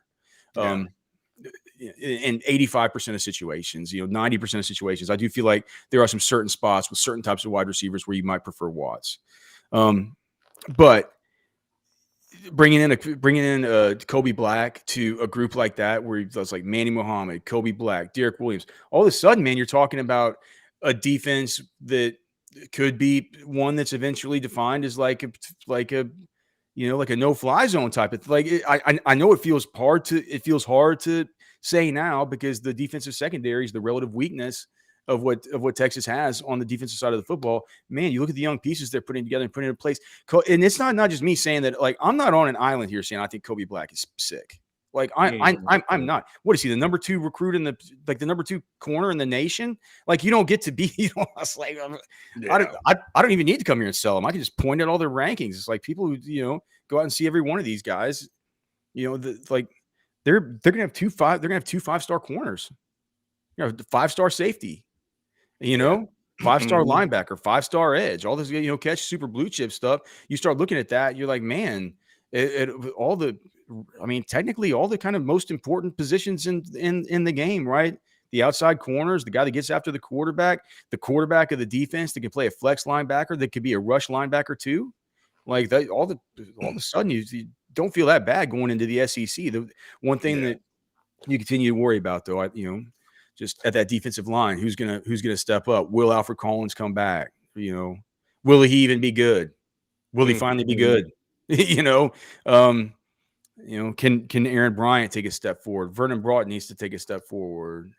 I think that Sidney Mitchell is the one that I'm most interested in, just sort of seeing his development, just because every time he's been on the field this year, he's only played 14 snaps, but he's just been so he's played 14 snaps. He's had like 3 tackles and two run stuffs. It's like, be interested to see more of that guy. And I don't think that, the case is, done for these other defensive line. I just think that, the reason that I'm talking about them as a relative weakness is because when I think about just coming back to Kobe Black, getting a guy like that, if Texas is lucky enough to do so, really just takes the focus of like, oh my God, look at what Texas has on defense at this spot and at this spot, the one spot you point to and say like, well, what's going on here?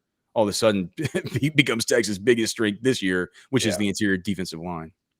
Alex, I mean, you've been around this program for, years. You predate me. It's been a while, right, since you've seen such a good young influx of talent, like over the past couple of years. When you talk about like the Anthony Hills and Derek Williams of the world, we talk about Kelvin Banks coming in and starting from day one.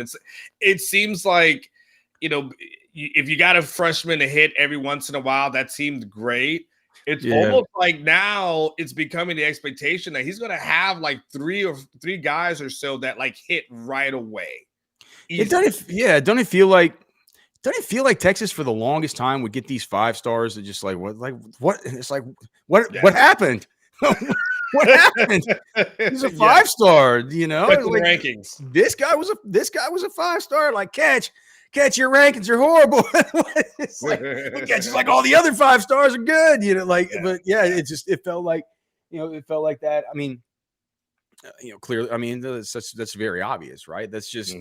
That's just development and stuff. And, it's one of the reasons why people are at this point, clearly people are happy with the program right now because they're in the college football playoff. But I think the reason people feel, they felt good coming into this year was because you could see, that I know for us, Onward, just going to practices and stuff, regardless of whether we think this, you and I, it doesn't matter what we would think of the staff. If we think they're good, we think they're bad play caller, bad game management, or whatever. It's like people can argue about all this stuff, right? The one thing that I would find it impossible to argue about Sark and his staff is that they haven't really changed the actual bodies, like the way that these guys look. You know what I mean? It's like, it's kind of inarguable. I know that that's a subjective thing to say, well, you're just doing the eyeball test to say how they look. And I'm like, well, you could do the eyeball test, but I guarantee that what my eyeballs are seeing is they're seeing gains that they made in the weight room. It's seeing, more body mass index, less fat, just better looking players, right? They're obviously developing these guys physically.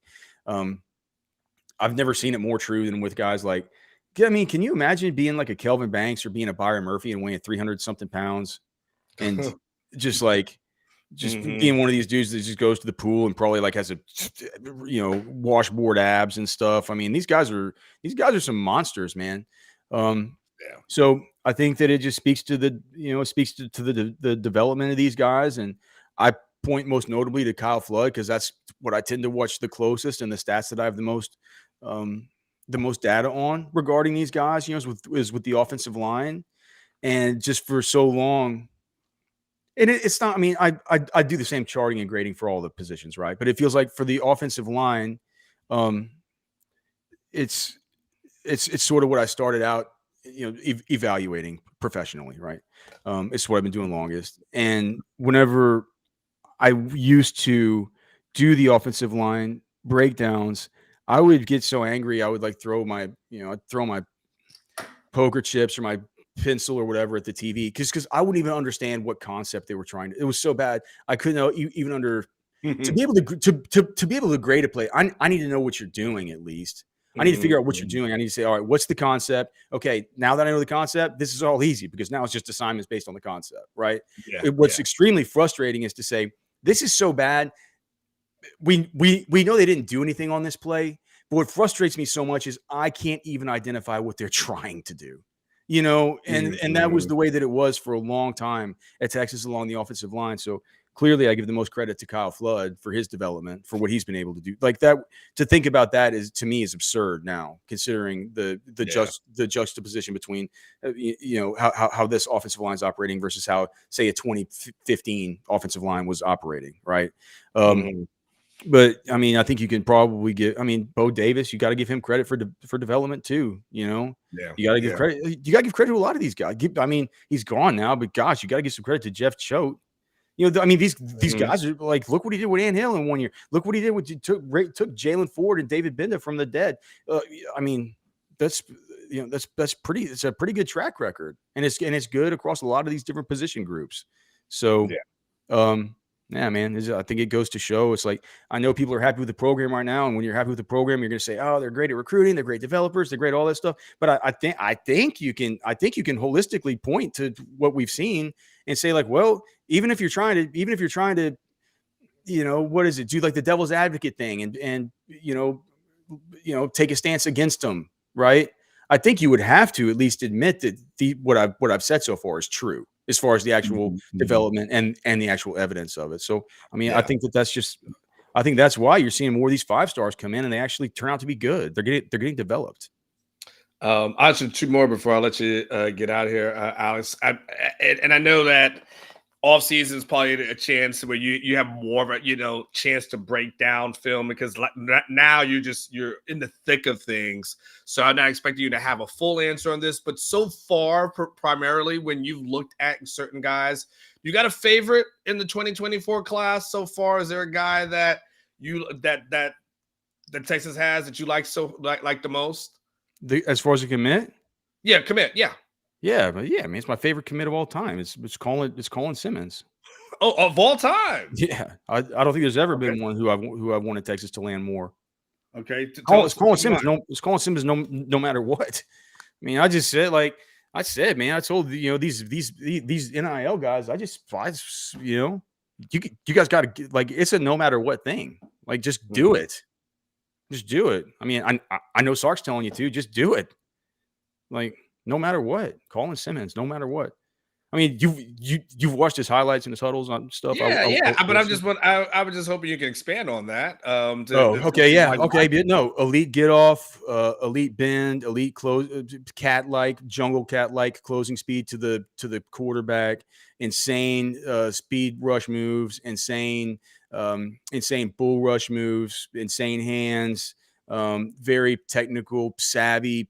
Great flexion through the ankles, great flexion through the hips, elite bend, good reach to the quarterback, insane instincts, a unique power base that lets him be this sort of explosive kind of stick of dynamite player off the edge, but also allows for him to build out a little bit through his frame to be able to become truly monstrous eventual type of kind of hybrid player over there at the Buck. Texas doesn't have anybody like him. He's going to come in and be an immediate starter. And I don't see any way that he's at Texas for any more than 3 years. He's an unbelievable prospect. On par with any, like I said, like on par with any that I've ever seen come through Texas. I would have put DJ Campbell up in that kind of same realm too. But Colin Simmons is it. He's the by far. I mean, he's the centerpiece of the class as far as I'm concerned. Like, there's not a close second. Alex, obviously you also do a lot of draft stuff as well over there at Roster Watch. Of the underclassmen who could file, who are the guys that you would say, if you're advising them, they need to leave at Texas? At Texas, yes. Okay, well, JT Sanders needs to leave. Jay Brooks needs to leave. I think Quinn could leave. I'm not. I don't think he will. What about Adonai? Okay. So we're not just already saying Adonai and Xavier Mitchell are already out the door. Okay, I thought that the obvious guys we are. Yeah, so they're out. All right, they're out. Byron Murphy's out. Okay, so they don't even count. We're talking about the guys that might need a conversation. I don't feel like JT Sanders should even be a conversation. It feels like at this point it kind of is. Like, it shouldn't be. He should be out the door with Adonai, Worthy, and Byron Murphy. I think that look, I think that Alfred Collins should probably come back. He's the one guy I think that everybody's saying JT should come back. I'm like, you're a Texas fan, but he's not coming back. If he comes back, it'll be a major, major, major win. But it's like, well, you're gonna, he's gonna have to really, really, really love college. I mean,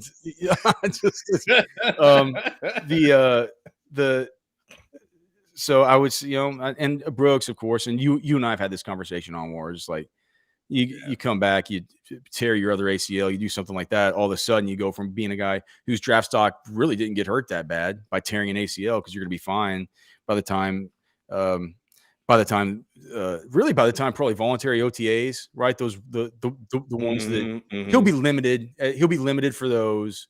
The ones that end usually around June 13th, something like that. Then they come back. He'll get cleared for total contact sometime in July. He'll be ready for fall camp. And nobody ever saw him as a guy that's going to go out there and burn a 4.4 anyway. Like it's like it doesn't matter. It's like Kendre Miller, right? That went to the Saints. You know, he couldn't work out. He couldn't work out the whole time. Big 12 running back it wasn't an ACL, but it was a torn MCL and all kinds of stuff. And it was a worse injury than it wasn't a clean injury the way that they're saying. At least Brooks has the clean ACL. So and he still goes day 2. You know, like I mean, and Brooks was never going to go round 1. He's always going to go day 2. He didn't lose anything. So of course he has to leave. He's got to protect himself. I think that some of these other guys are seniors that could be super seniors, right? I think Benda could come back. I think that Alfred Collins could come back. You know, I wouldn't recommend either of those guys go pro. But as far as the underclassmen who might be thinking about it, those would be the ones.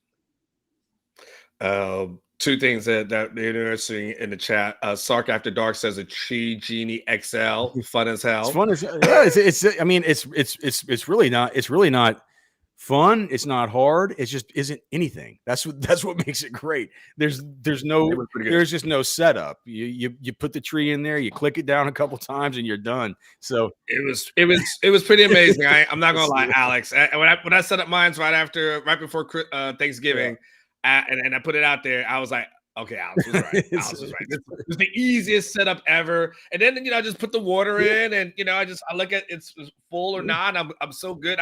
Beforehand, I would just have to feel around and just think to myself how much water I need to put in. It tells me with the indicator. You got the little thing, man. Just floats right there in the water. It lets you know. Very last thing I'll let you out is we have to play each other, Alex, in fantasy football this upcoming week. So I'm not looking forward to it, Alex. It's got to get down to this point at some point, man. Whenever you first had me on here, you said like, "Hey, man, what's it like being so bad at fantasy?" Even though you run a fantasy company, I said it'll be fine, man. We'll see each other in the playoffs. It's like that.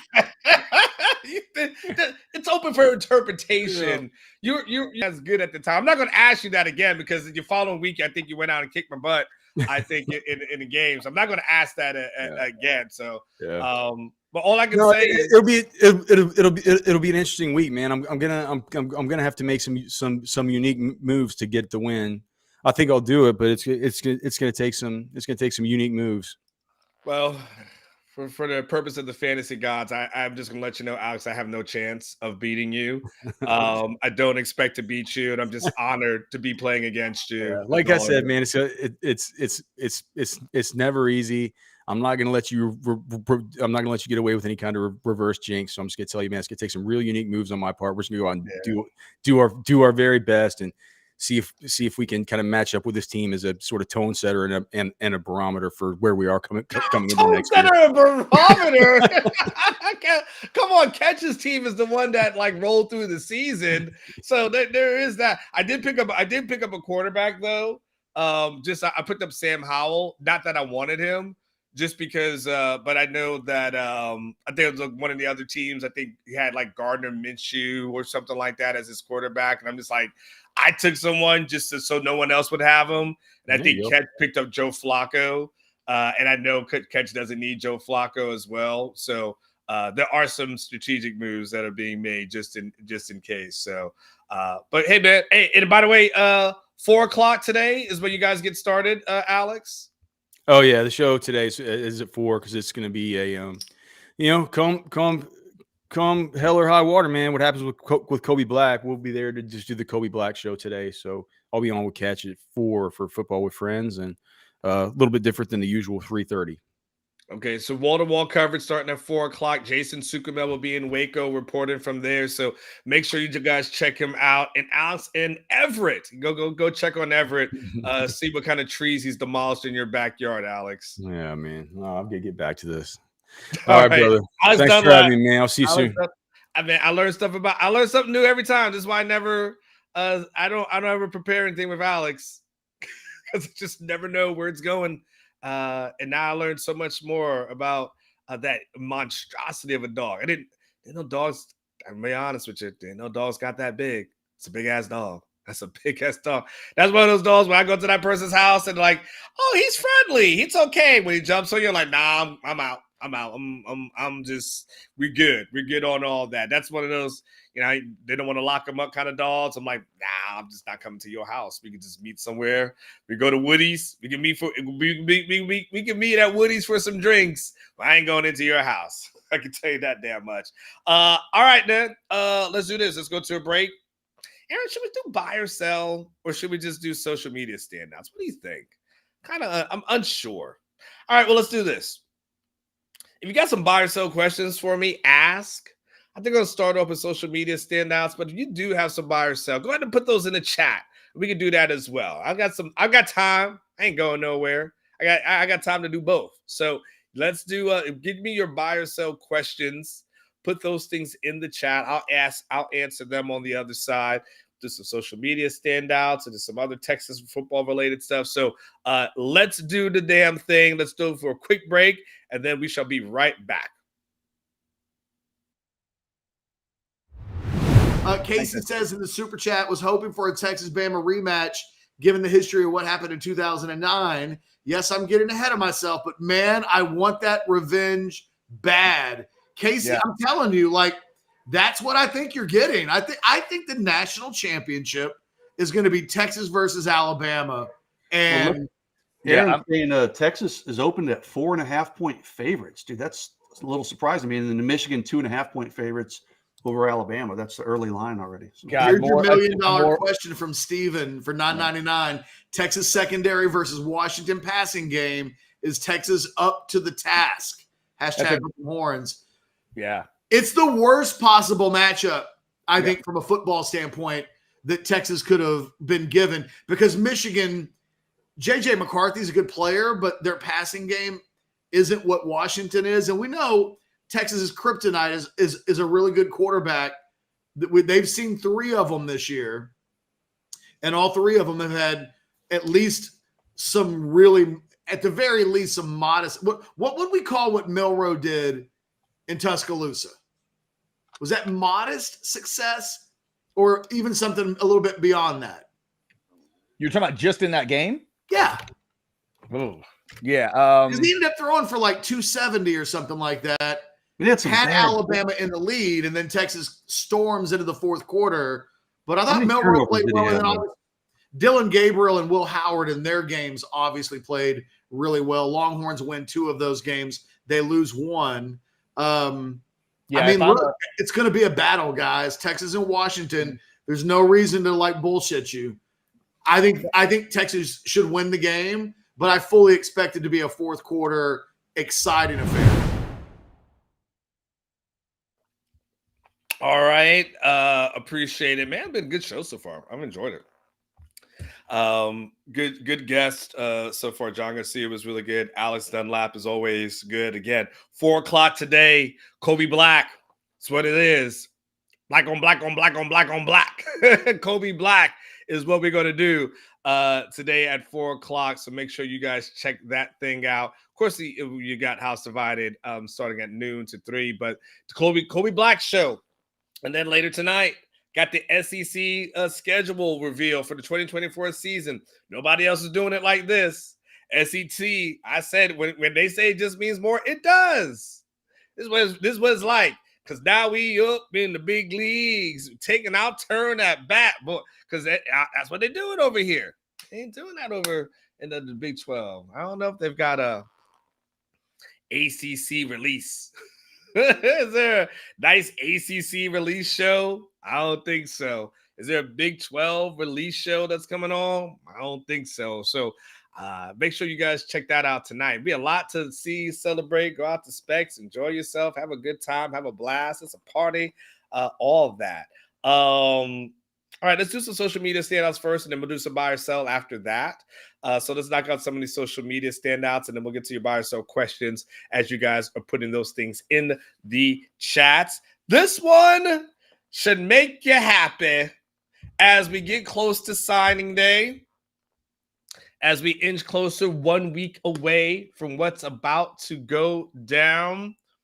College Football Report, coming one of my favorite follows here on Twitter, mainly because it popped up on my feed a lot. Wanted to take it back in the time machine, the DeLorean. Remember the greatest recruiting class of all time, the 2022 Texas A&M Aggies. Average player ranking 95. Class ranking number 1. How many 5 stars did they have? 8. How many 4 stars did they have? 20. 3 stars? Just 2. 11 top 50 recruits. 18 top 100 recruits. Go through the names of everybody. Walter Nolan. They got LT Overton, Chris Marshall, Anthony Lucas, transfer, Denver Harris, Smokey. What was that? Bo? Is that how you say his name? Bowie, I think. Smoke Bowie. PJ Williams, Jake Johnson, Marquise Groves, Killebrew. And yeah, see what had happened was we thought we was going, okay, see, to me, Pookie Ray Ray and them, we have put together this class and stuff, man, and we thought it was going to go the way we thought it was going to go. But see, what had happened was, when someone tells you what had happened was, that's when you know the BS is about to occur. See, what I was about to put together this class, I was going to compete for national championship. But see, what had happened was we got this coach at Jimbo Fisher, and then we realized that he actually wasn't as good as he could have been. And so therefore we didn't win nothing. So there it is. But they will be in Houston. So that's what that class produced. There you go. Enjoy that. Let's do another one. Social media standout. Kirk Herbstreit. He's been catching strays. And so apparently most of the football world doesn't really care. But apparently everyone in FSU world, in Tallahassee, they are upset. Oh, they are upset. And in Herbstreit, he's been catching it. He's been catching it from FSU fans all day long. And then he said, look, when they bitch and complain, they don't like facts. They don't like information. They like conspiracy theories. Which, by the way, just only led to more people hating on him when he said that. The FSU fan base is on tilt. They are not happy.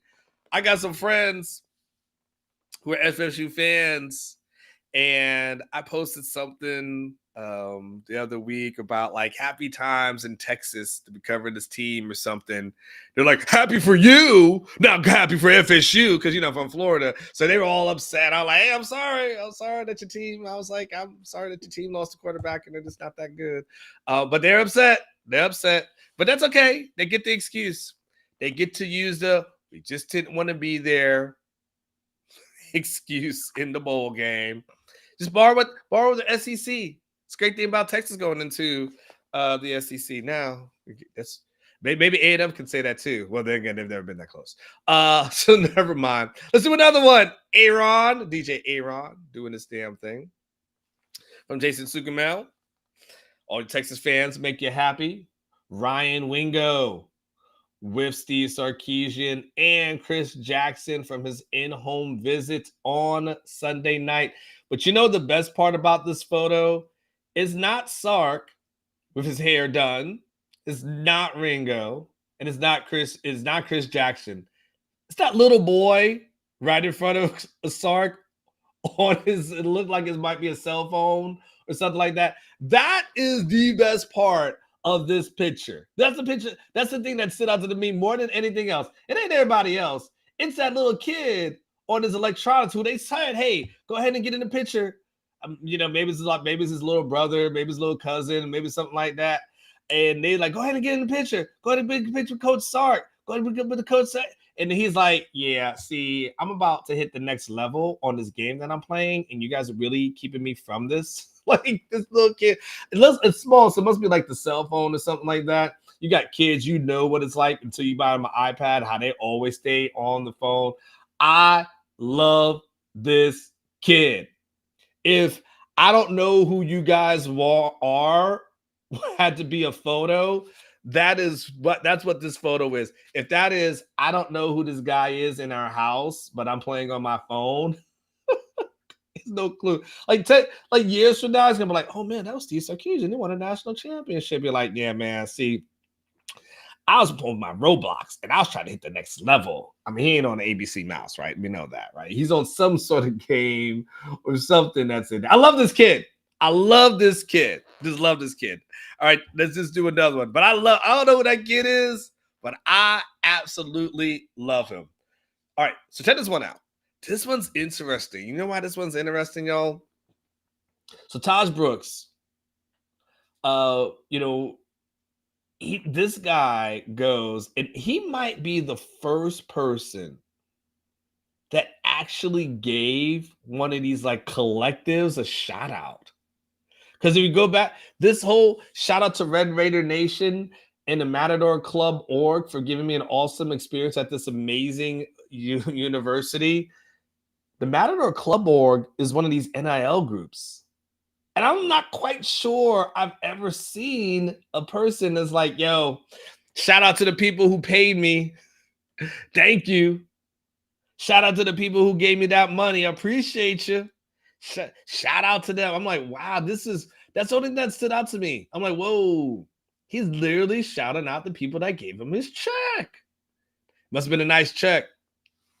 You got to pay somebody something to be there in Lubbock. Sorry to the people who are Texas fans that live in Lubbock. I like you. I just don't like your city. That's it. But outside of that, I like you. But if I never have to go to Lubbock again, I will not be upset, nor will I cry. That place is really, I just don't never like to go in there. Kid is, all right, let's do another one. Said kid is checking on his DoorDash order. Oh, so that's all right. Let's have some more fun on behalf of the Aggies. This young man on TexAgs, I can say young because he's 35. He goes, will Texas A&M meet its full potential and win a natty at some point in my lifetime? I am so tired of the false hope only for us to fall flat and become fodder for sips who think they are back.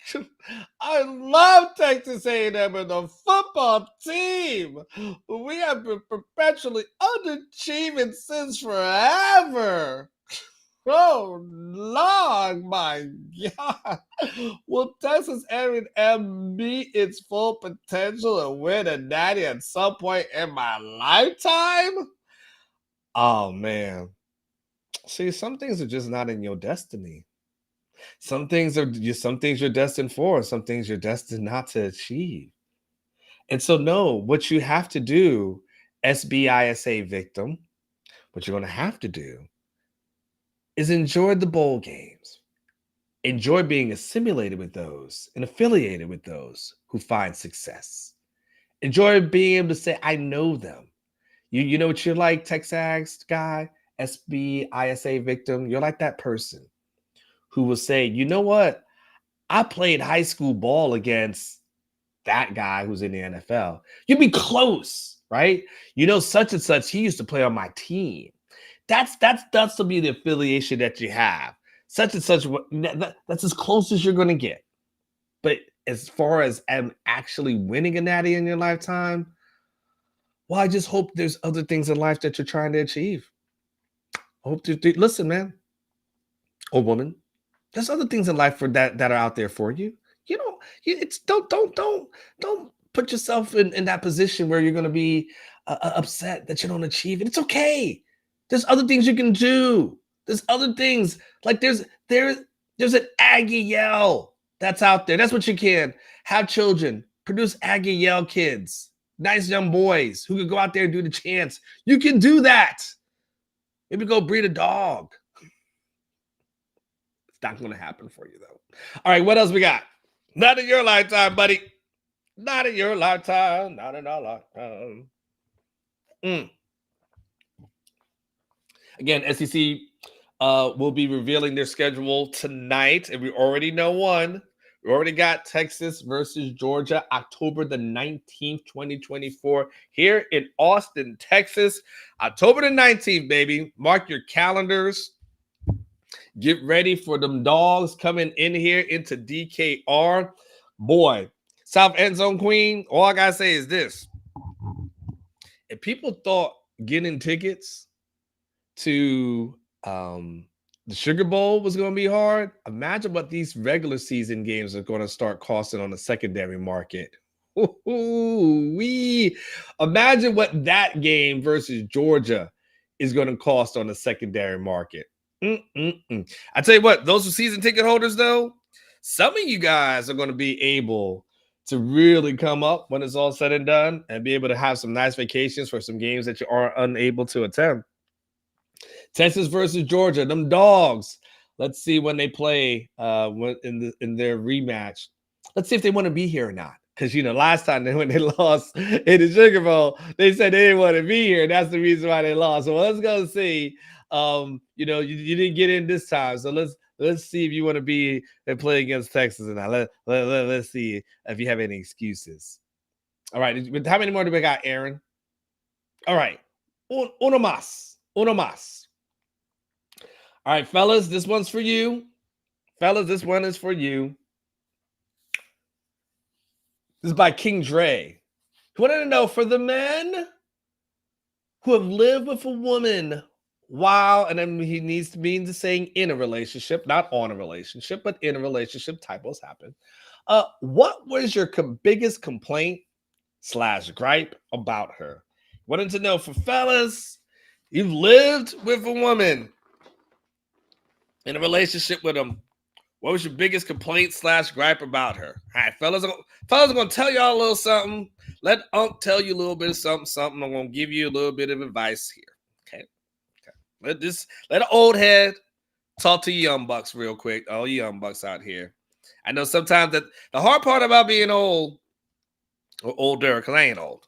Hard part being older is like a lot of you young bucks, like, Rodolfo's and Cottons of the world, Money Bees. You don't realize that we was your age at one time. I was your age at one time. I wasn't born this way. I actually grew to this thing. First of all, wow, horns up 512. Her cheating on you without being that's a good complaint, horns 12. I ain't gonna lie. That's a hell of a complaint, horns 512. I would admit that would probably be something that it would be a legit gripe. Okay. Just another Facebook Ruber said she was wrong. Complaints and gripes. Fellas, I'm gonna tell y'all something. Don't move in with somebody just to live with them. The only person, fellas, I want y'all moving in with going forward is your wife. If she ain't your wife, stay by yourself. Just keep your own stuff. Because if you're not committed to that, don't be committed to playing house. Don't do the playing house thing. Just, if you're going to move in and be in a serious, like, I'm committed relationship. If not, you need your space. You need to have your thing to go back to. You don't need the whole, like, if something don't work out, we got to break a lease. We got to do all this kind of crazy stuff. Don't do all that. Wait until you put a ring on it. Now, you wait to put a ring on it, then go ahead and move in with wifey. If not, don't move in with your girl because you've been dating for 6 months or 8 months and you're feeling real good about that. Don't do that. Don't do it. I'm telling you. It's only going to lead to heartache. Hard head make a soft behind. And I'm trying to save y'all from something. Don't do all that damn thing. Just wait. Now, when it's your wife, now you adjust to the wife. Because now you're saying you're spending a lifetime with this person. So, of course, there's certain things you make concessions on. But don't be sitting here living with somebody for a couple of years. What y'all living for? You don't need no roommate. You're a grown man. You can stay in your one bedroom, your palace. That's what I need you to do. Fellas, don't be moving in with nobody, okay? Just saying that. But let's go ahead. For those who we're going to tell me about other things, because it's going to be hard to top the cheating thing. I ain't going to lie. That's going to be hard to top that one. The fact that she complains and gripes, well, Ben Hall, yep. ATX Big Rich, no complaints here. My wife is perfect. She must be in the room with you, ATX Big Rich, and props to you for keeping a happy household. She's definitely, we know. She over ATX Big Rich shoulder right now, looking like, what you going to type? What you going to type? You perfect, honey. Hey, ATX Big Rich, blink twice if you need help. Blink twice. We'll save you. Pete Brandt says leaving the damn bathroom a mess. Pete, ain't nothing you can do. Listen, ain't nothing you can do about that one. That's an L that ever was an L. You're gonna have hair that's gonna be there. Makeup's gonna be everywhere. I mean, you just got to give up on what that bathroom, that whole thing. Even if you got dual sinks, you're still going to have an issue. Trust, been there. And it's just, you just walk in there, do what you need to do at the sink, and just get out. Like, it's just, or find another bathroom. Quite honest with you. That's what I did. I just, like, you have this. I need the other one because I actually need some counter space to do something. Text Boy says, I pay for everything but own nothing. Ouch. That's a hell of a gripe. That's a hell of a gripe right there. Nah, man, I'm telling you. Unless you marry, don't do it. I'm just trying to tell you. Do not do it. What someone said, leave. What you said about playing what it said? Wanting to talk in bed. Take the TVs out the bedrooms too, by the way, y'all. Take the TVs out the bedroom. Yeah, I'm just saying. Take the TVs out the bed. Your bedroom is for two purposes: sleeping or the other thing. Outside of that, don't be sitting there watching TV because then now it becomes a stale place. So take that out now. Unc's giving you some lessons. Watching TV in the living room. Take it out the bedroom.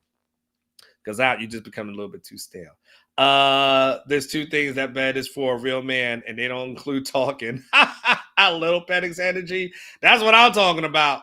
That's why I was like, you don't need no TV in there. This is two things: Penix sleeping, and the other thing.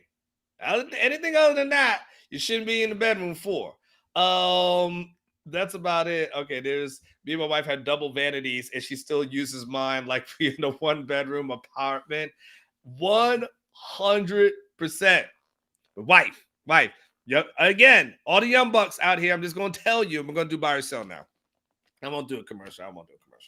All y'all young bucks, I'm telling you, do not get married, be happy. Stop playing house. Don't do all that because you're just gonna bring more drama into your life that's unnecessary. And if you ain't ready to put a ring on her, then don't sign no lease with her. That's a financial commitment that you do not need to get into young folks. I'm just trying to tell you that. Okay, that's it. That's my unk. If you ain't gonna listen to your daddy, listen to your unk. All right, let's do some buy and sells. You got some Aaron for me? I know we had a bunch of buy and sells. Donnie Davis would coach coaching position. Yes, it will be refilled. Any candidate names out there yet? There's one I heard. I haven't written down in my notes, so I don't have it right in front of me. So I'm sorry about that, Donnie. It will be refilled. Choate said that he was actually going to be staying on and coach out through the rest of the season.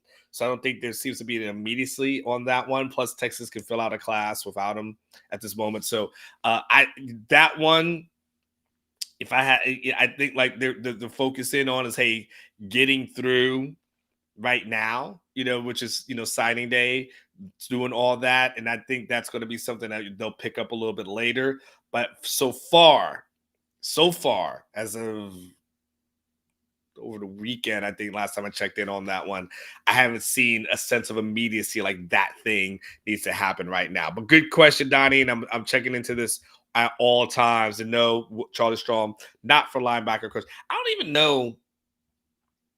I don't know if what's he doing now? I know he's at Alabama as a coordinator. I'm not a coordinator. As an analyst, I know, and I think he's still there. But I don't know. Yeah, I don't know what his plans are past that outside of being an analyst. Probably just hoping he gets on Saban's staff at some point. I want to get to Ben Hall's question at some point too, because that's a really good one. All right, keep going. What's the next buy or sell though? Aaron Harris. You rewatched the Alamo Bowl, and after watching that game and seeing Texas this season, you're feeling much better about this matchup. So I didn't want to rewatch that crap. Alex did a really good deep dig into the Alamo Bowl. But there was a lot of various things that went wrong with that Alamo Bowl. You know, you had injury, you had guys that weren't playing, injuries. It was just that's a totally different team. And so the team that I see right now is totally different than the team that was there. You know, you have Keelan Robinson, running between the tackles. Like, you know what I'm saying? Like, what are we talking about? So there's no need for me to rewatch the Alamo Bowl. I felt good about the matchup from the time it was announced, to be honest with you. So because of that, I don't need to. I did not need to rewatch that at all. If I rewatch it, Harish, it's only going to be to see how they did against Penix and if there were some things that could be improved. But I don't. Last year's team and this year's team are kind of totally different for me. So no, I'd sell on that one. Good question though, Alex, because Alex did rewatch it, and so he did, and he wrote a piece on it. I ain't watching that crap again though. I saw what I needed to see last year. I'm not putting myself through that again. I'm good. Good question though. Good question. Rex St. Charles, buy or sell? You will likely regret pushing Dylan Gabriel out for Jackson Arnold. I'll sell on it, Rex, because your question, just so we're clear, is not actually a bad question. It's actually a really, really good question, right? And the reasons you ask it are really, really good. The only reason I want to sell on it is that if you don't play Jackson Arnold next season, then you probably lose him to the transfer portal. And so it's kind of like the lesser two evils. Like what's the lesser two evils? Losing Dylan Gabriel or losing Jackson Arnold? And realistically, your future is Jackson Arnold. So you've got to build on him. So I get what you're saying from a right now playing perspective. You much rather have Dylan Gabriel than Arnold. But at the end of the day, if you're OU, you bring in a 5-star, you bring in a 5-star quarterback. If you want to get more 5-star quarterbacks, you better play them. Because if not, when I recruit against you, it's real simple. Man, they brought in Jackson Arnold. That man can't even play. Guess what? They brought in Dylan Gabriel. Guess what? They're bringing somebody else in front of you. Do you want to go in there or you want to come over here? Right? There's a clear runway. They've got no competition. What do you want? No competition for you. What you want? You know what I'm saying, Rex? So I don't think they're going to regret it at all. And when it's all said and done, I mean, they got to 10 wins and they didn't get to the Big 12 championship game. So what was the loss when it was all said and done? Not much. He's a hell of a quarterback, though. He's much better this year than I thought he was, to be honest with you. Paul, good morning. He goes, Elko wins an SEC title before Onward gets his Pluckers gift card. Oh, boy. I'll sell on that.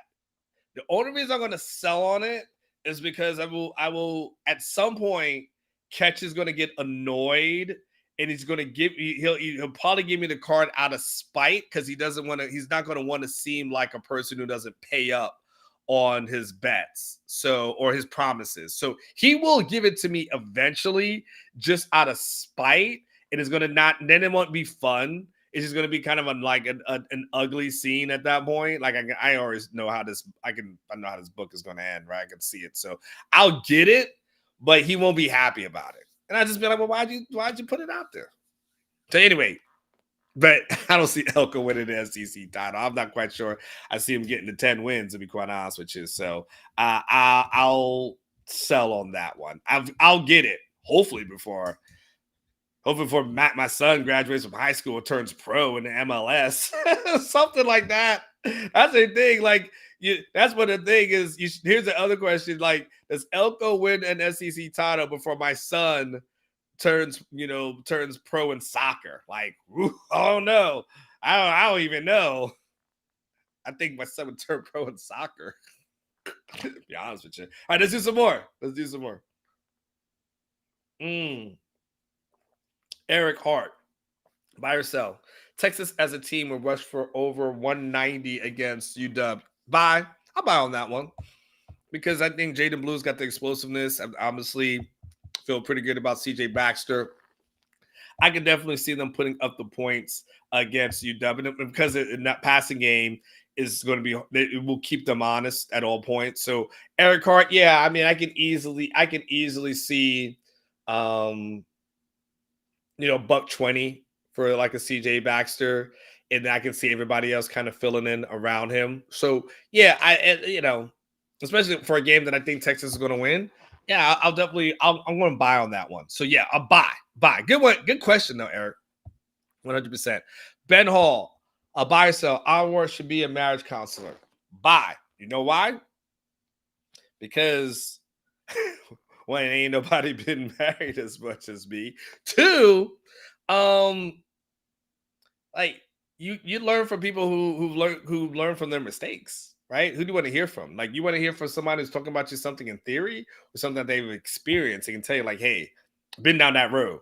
Let me tell you the things that I've learned through counseling, right? And let me give you some tools to avoid some of those pitfalls. Honestly, someone said something else. There's two things in life I wanted to be if I wasn't going to be doing this for a living. Seriously. Y'all gonna nobody laugh. Don't laugh. I'm gonna share something with you. You cannot laugh at me. If you laugh at me, then I will, and as I'm being vulnerable, I will not, you and I, it will really affect our friendship. Okay, there's three things I wanted to do. Okay. I originally wanted to be go to law school, and I wanted to do like criminal defense, right? But I did not want to spend like $100,000 to go in debt to go to law school, because I just feels like that's a lot of money. Like that's a lot of money. And if I had to work for the state and make $40,000 a year, I just the math don't add up. And then I got to work for like a bunch of years, maybe I got forgiven. So I was like, I don't think I want to do that, right? But I did. That was a passion of mine. I really wanted to do that. That was kind of like a life. Like, you like, what was your dream since you were a kid? Like, it literally was that. That was like my dream. But I don't want to spend the money. So that was off the table. The second thing that I had wanted to do was I did want to actually go into counseling. Again, more education, more money, to do it the right way, not, and people do life coaches, and that's fine. But I was like, you educated on the mind, right? Because I'm really into like that kind of thing, relationship things and connections and connectivities and all that kind of stuff. So that was number 2. But I was like, I don't know about that. And then like the third one, don't you laugh. No, there's nothing to laugh. Honestly, I actually wanted to be like a pastor of a church. And that was like the third thing like I actually wanted to do. But I didn't want to have to give up cussing. I like to have a little drink. And I was like, I don't know if I'm going to be the best example. I said, somebody going to take me out. So I was like, you know what? I'm going to let other people do that. I'm just going to stay and be me. And I can impact lives outside of the pulpit and what I do here. But I ain't going to do what y'all do. So I was like, I don't like the pressure. I don't need the pressure. That's too much pressure on me. So that was it. So now now you see, this is just me and what I do. And this is just kind of what I am, and I'm pretty happy about it. So it's all good. What else? Do we got more? We got a couple more, Aaron? It's good. Shook One says, Ole Miss is the road trip Uncle's looking forward to the most in the SEC? I actually heard that Ole Miss is a good trip. Let me be quite honest with you. I actually heard that going to that spot is actually way more fun than I would have thought. So I don't know if you're like trying to be funny with it or if you're being like serious with it. But I did ask some people, and they said like, no, Ole Miss is really a good trip. So I like Vanderbilt because I get to go to Nashville. Just selfishly, right? Just selfishly, not because it's going to be a great game, but I just get to go to Nashville, and who doesn't want to go to Nashville, right? That's just a fun city to be in. So I'm looking forward to that one as well.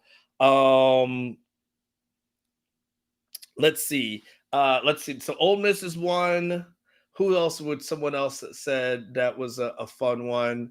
I do want to see at some point what Georgia is like. I'm very curious about that one, just from a curiosity standpoint, what that going to like a Georgia game would be like. Went to Alabama, was cool. Arkansas wasn't as bad as I thought it was going to be. It was actually not too bad. There's a guy who's a Texas fan who owns a restaurant. I think it's in Fayetteville. It's called Orange.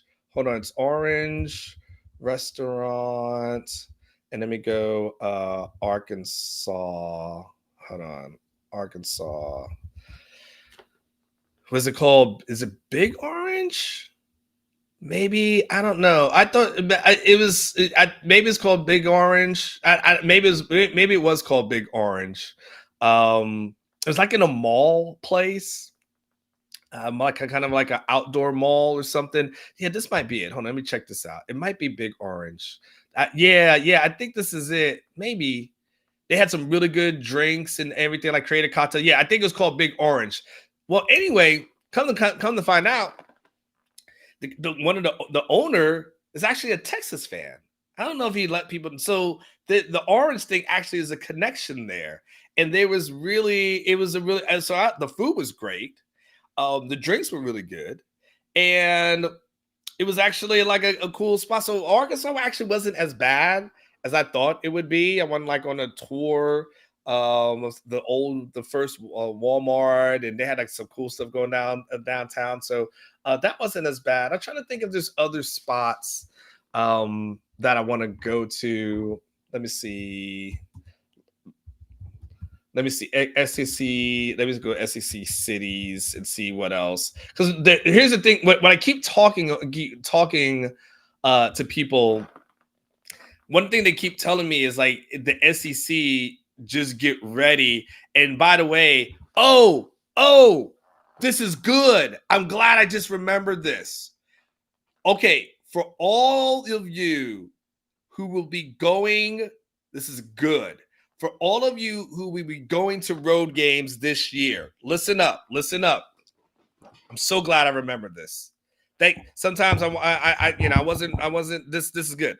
So I was told by people who have covered the SEC for years, okay, listen up, that the hotels in the cities that you travel to, the SEC host cities, right? Whether it's your Kentuckys of the world, your Tennessees of the world, like all those schools, like the hotels, one, book up incredibly fast in that city.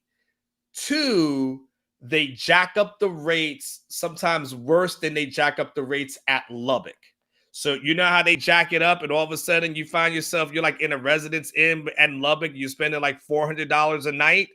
That's what they do in the SEC cities.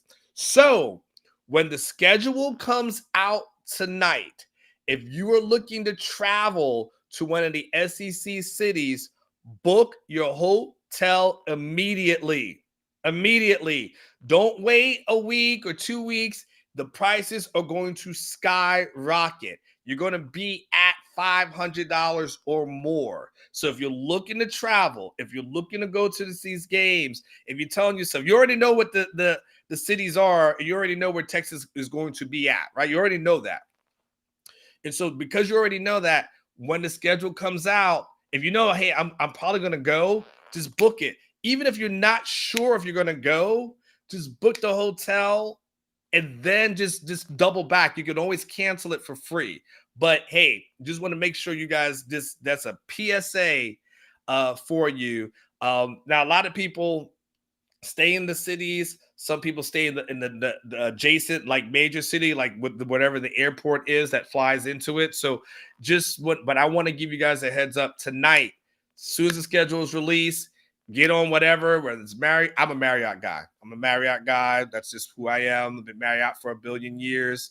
But whatever your thing is, Hilton's, whatever your points are through, book right away. All right. I'm glad that came up, Shook Ones.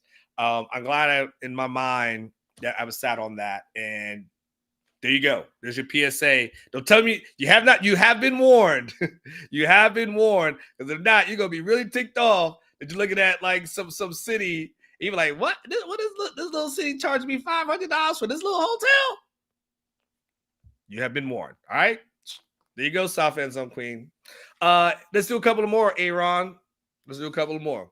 Who knows what else that someone told me that I might remember right now? Never know. So buy or sell. Potential natty and NFL development are almost as important as NFL package.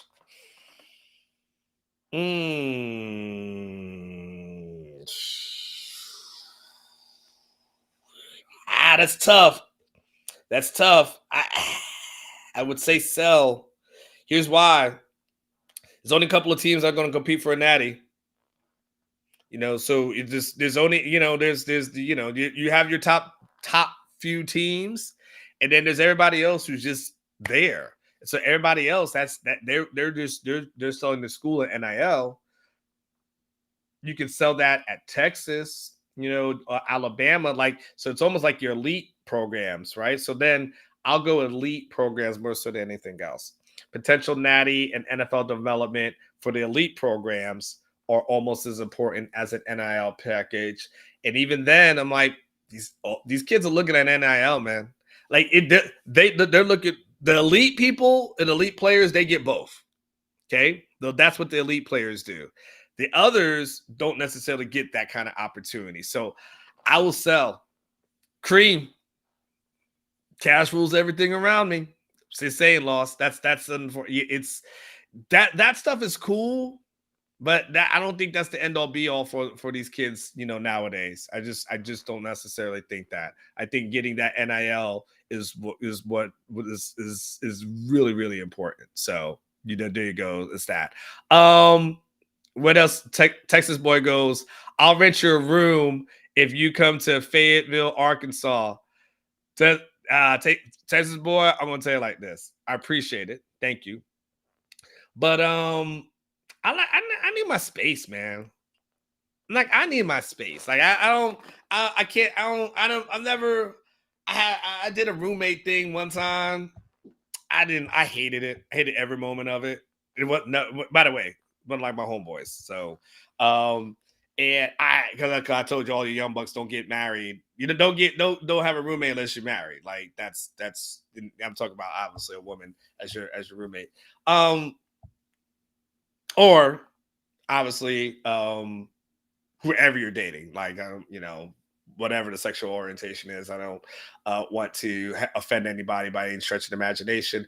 But nonetheless, I need my space. So I appreciate you willing to rent me a room, which, by the way, boy, if you was family, you would just be like, I'll let you stay here. But nonetheless, you talk about trying to make a little cash. I need my points. Put me up in my little Marriott property. I'm good. But I do appreciate the offer. Thank you so much. C Service says Unc has that platinum elite through Marriott Bonvoy. Hey, actually, while you're joking, hold on. Let me tell you, I'm getting close. Why you joking on that one? Hold on, I'm gonna tell you where I'm at right now. Okay. So I'm gold elite for sure. I'm a lifetime, so I'm a lifetime C Sherman. I'm a lifetime gold elite member at this moment.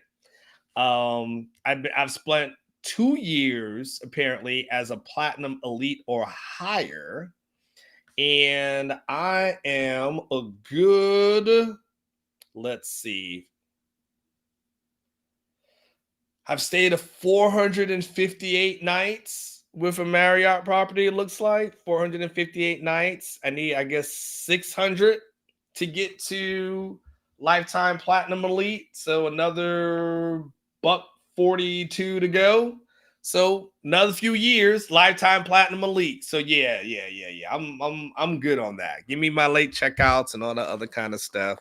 I'm good on that one. So yes, you got their seed Sherman last year, man. I bet you that's amazing. That has to be amazing. If I had covered like baseball riders, they travel so much. Basketball riders, they get so all the time. And I did footballs, it takes way longer. It takes way longer to get there. But one day, I'll do that. Let's do 2 more. Then wrap up. Money B, buy or sell. Ooh, Modcast is greater than Overreaction Monday.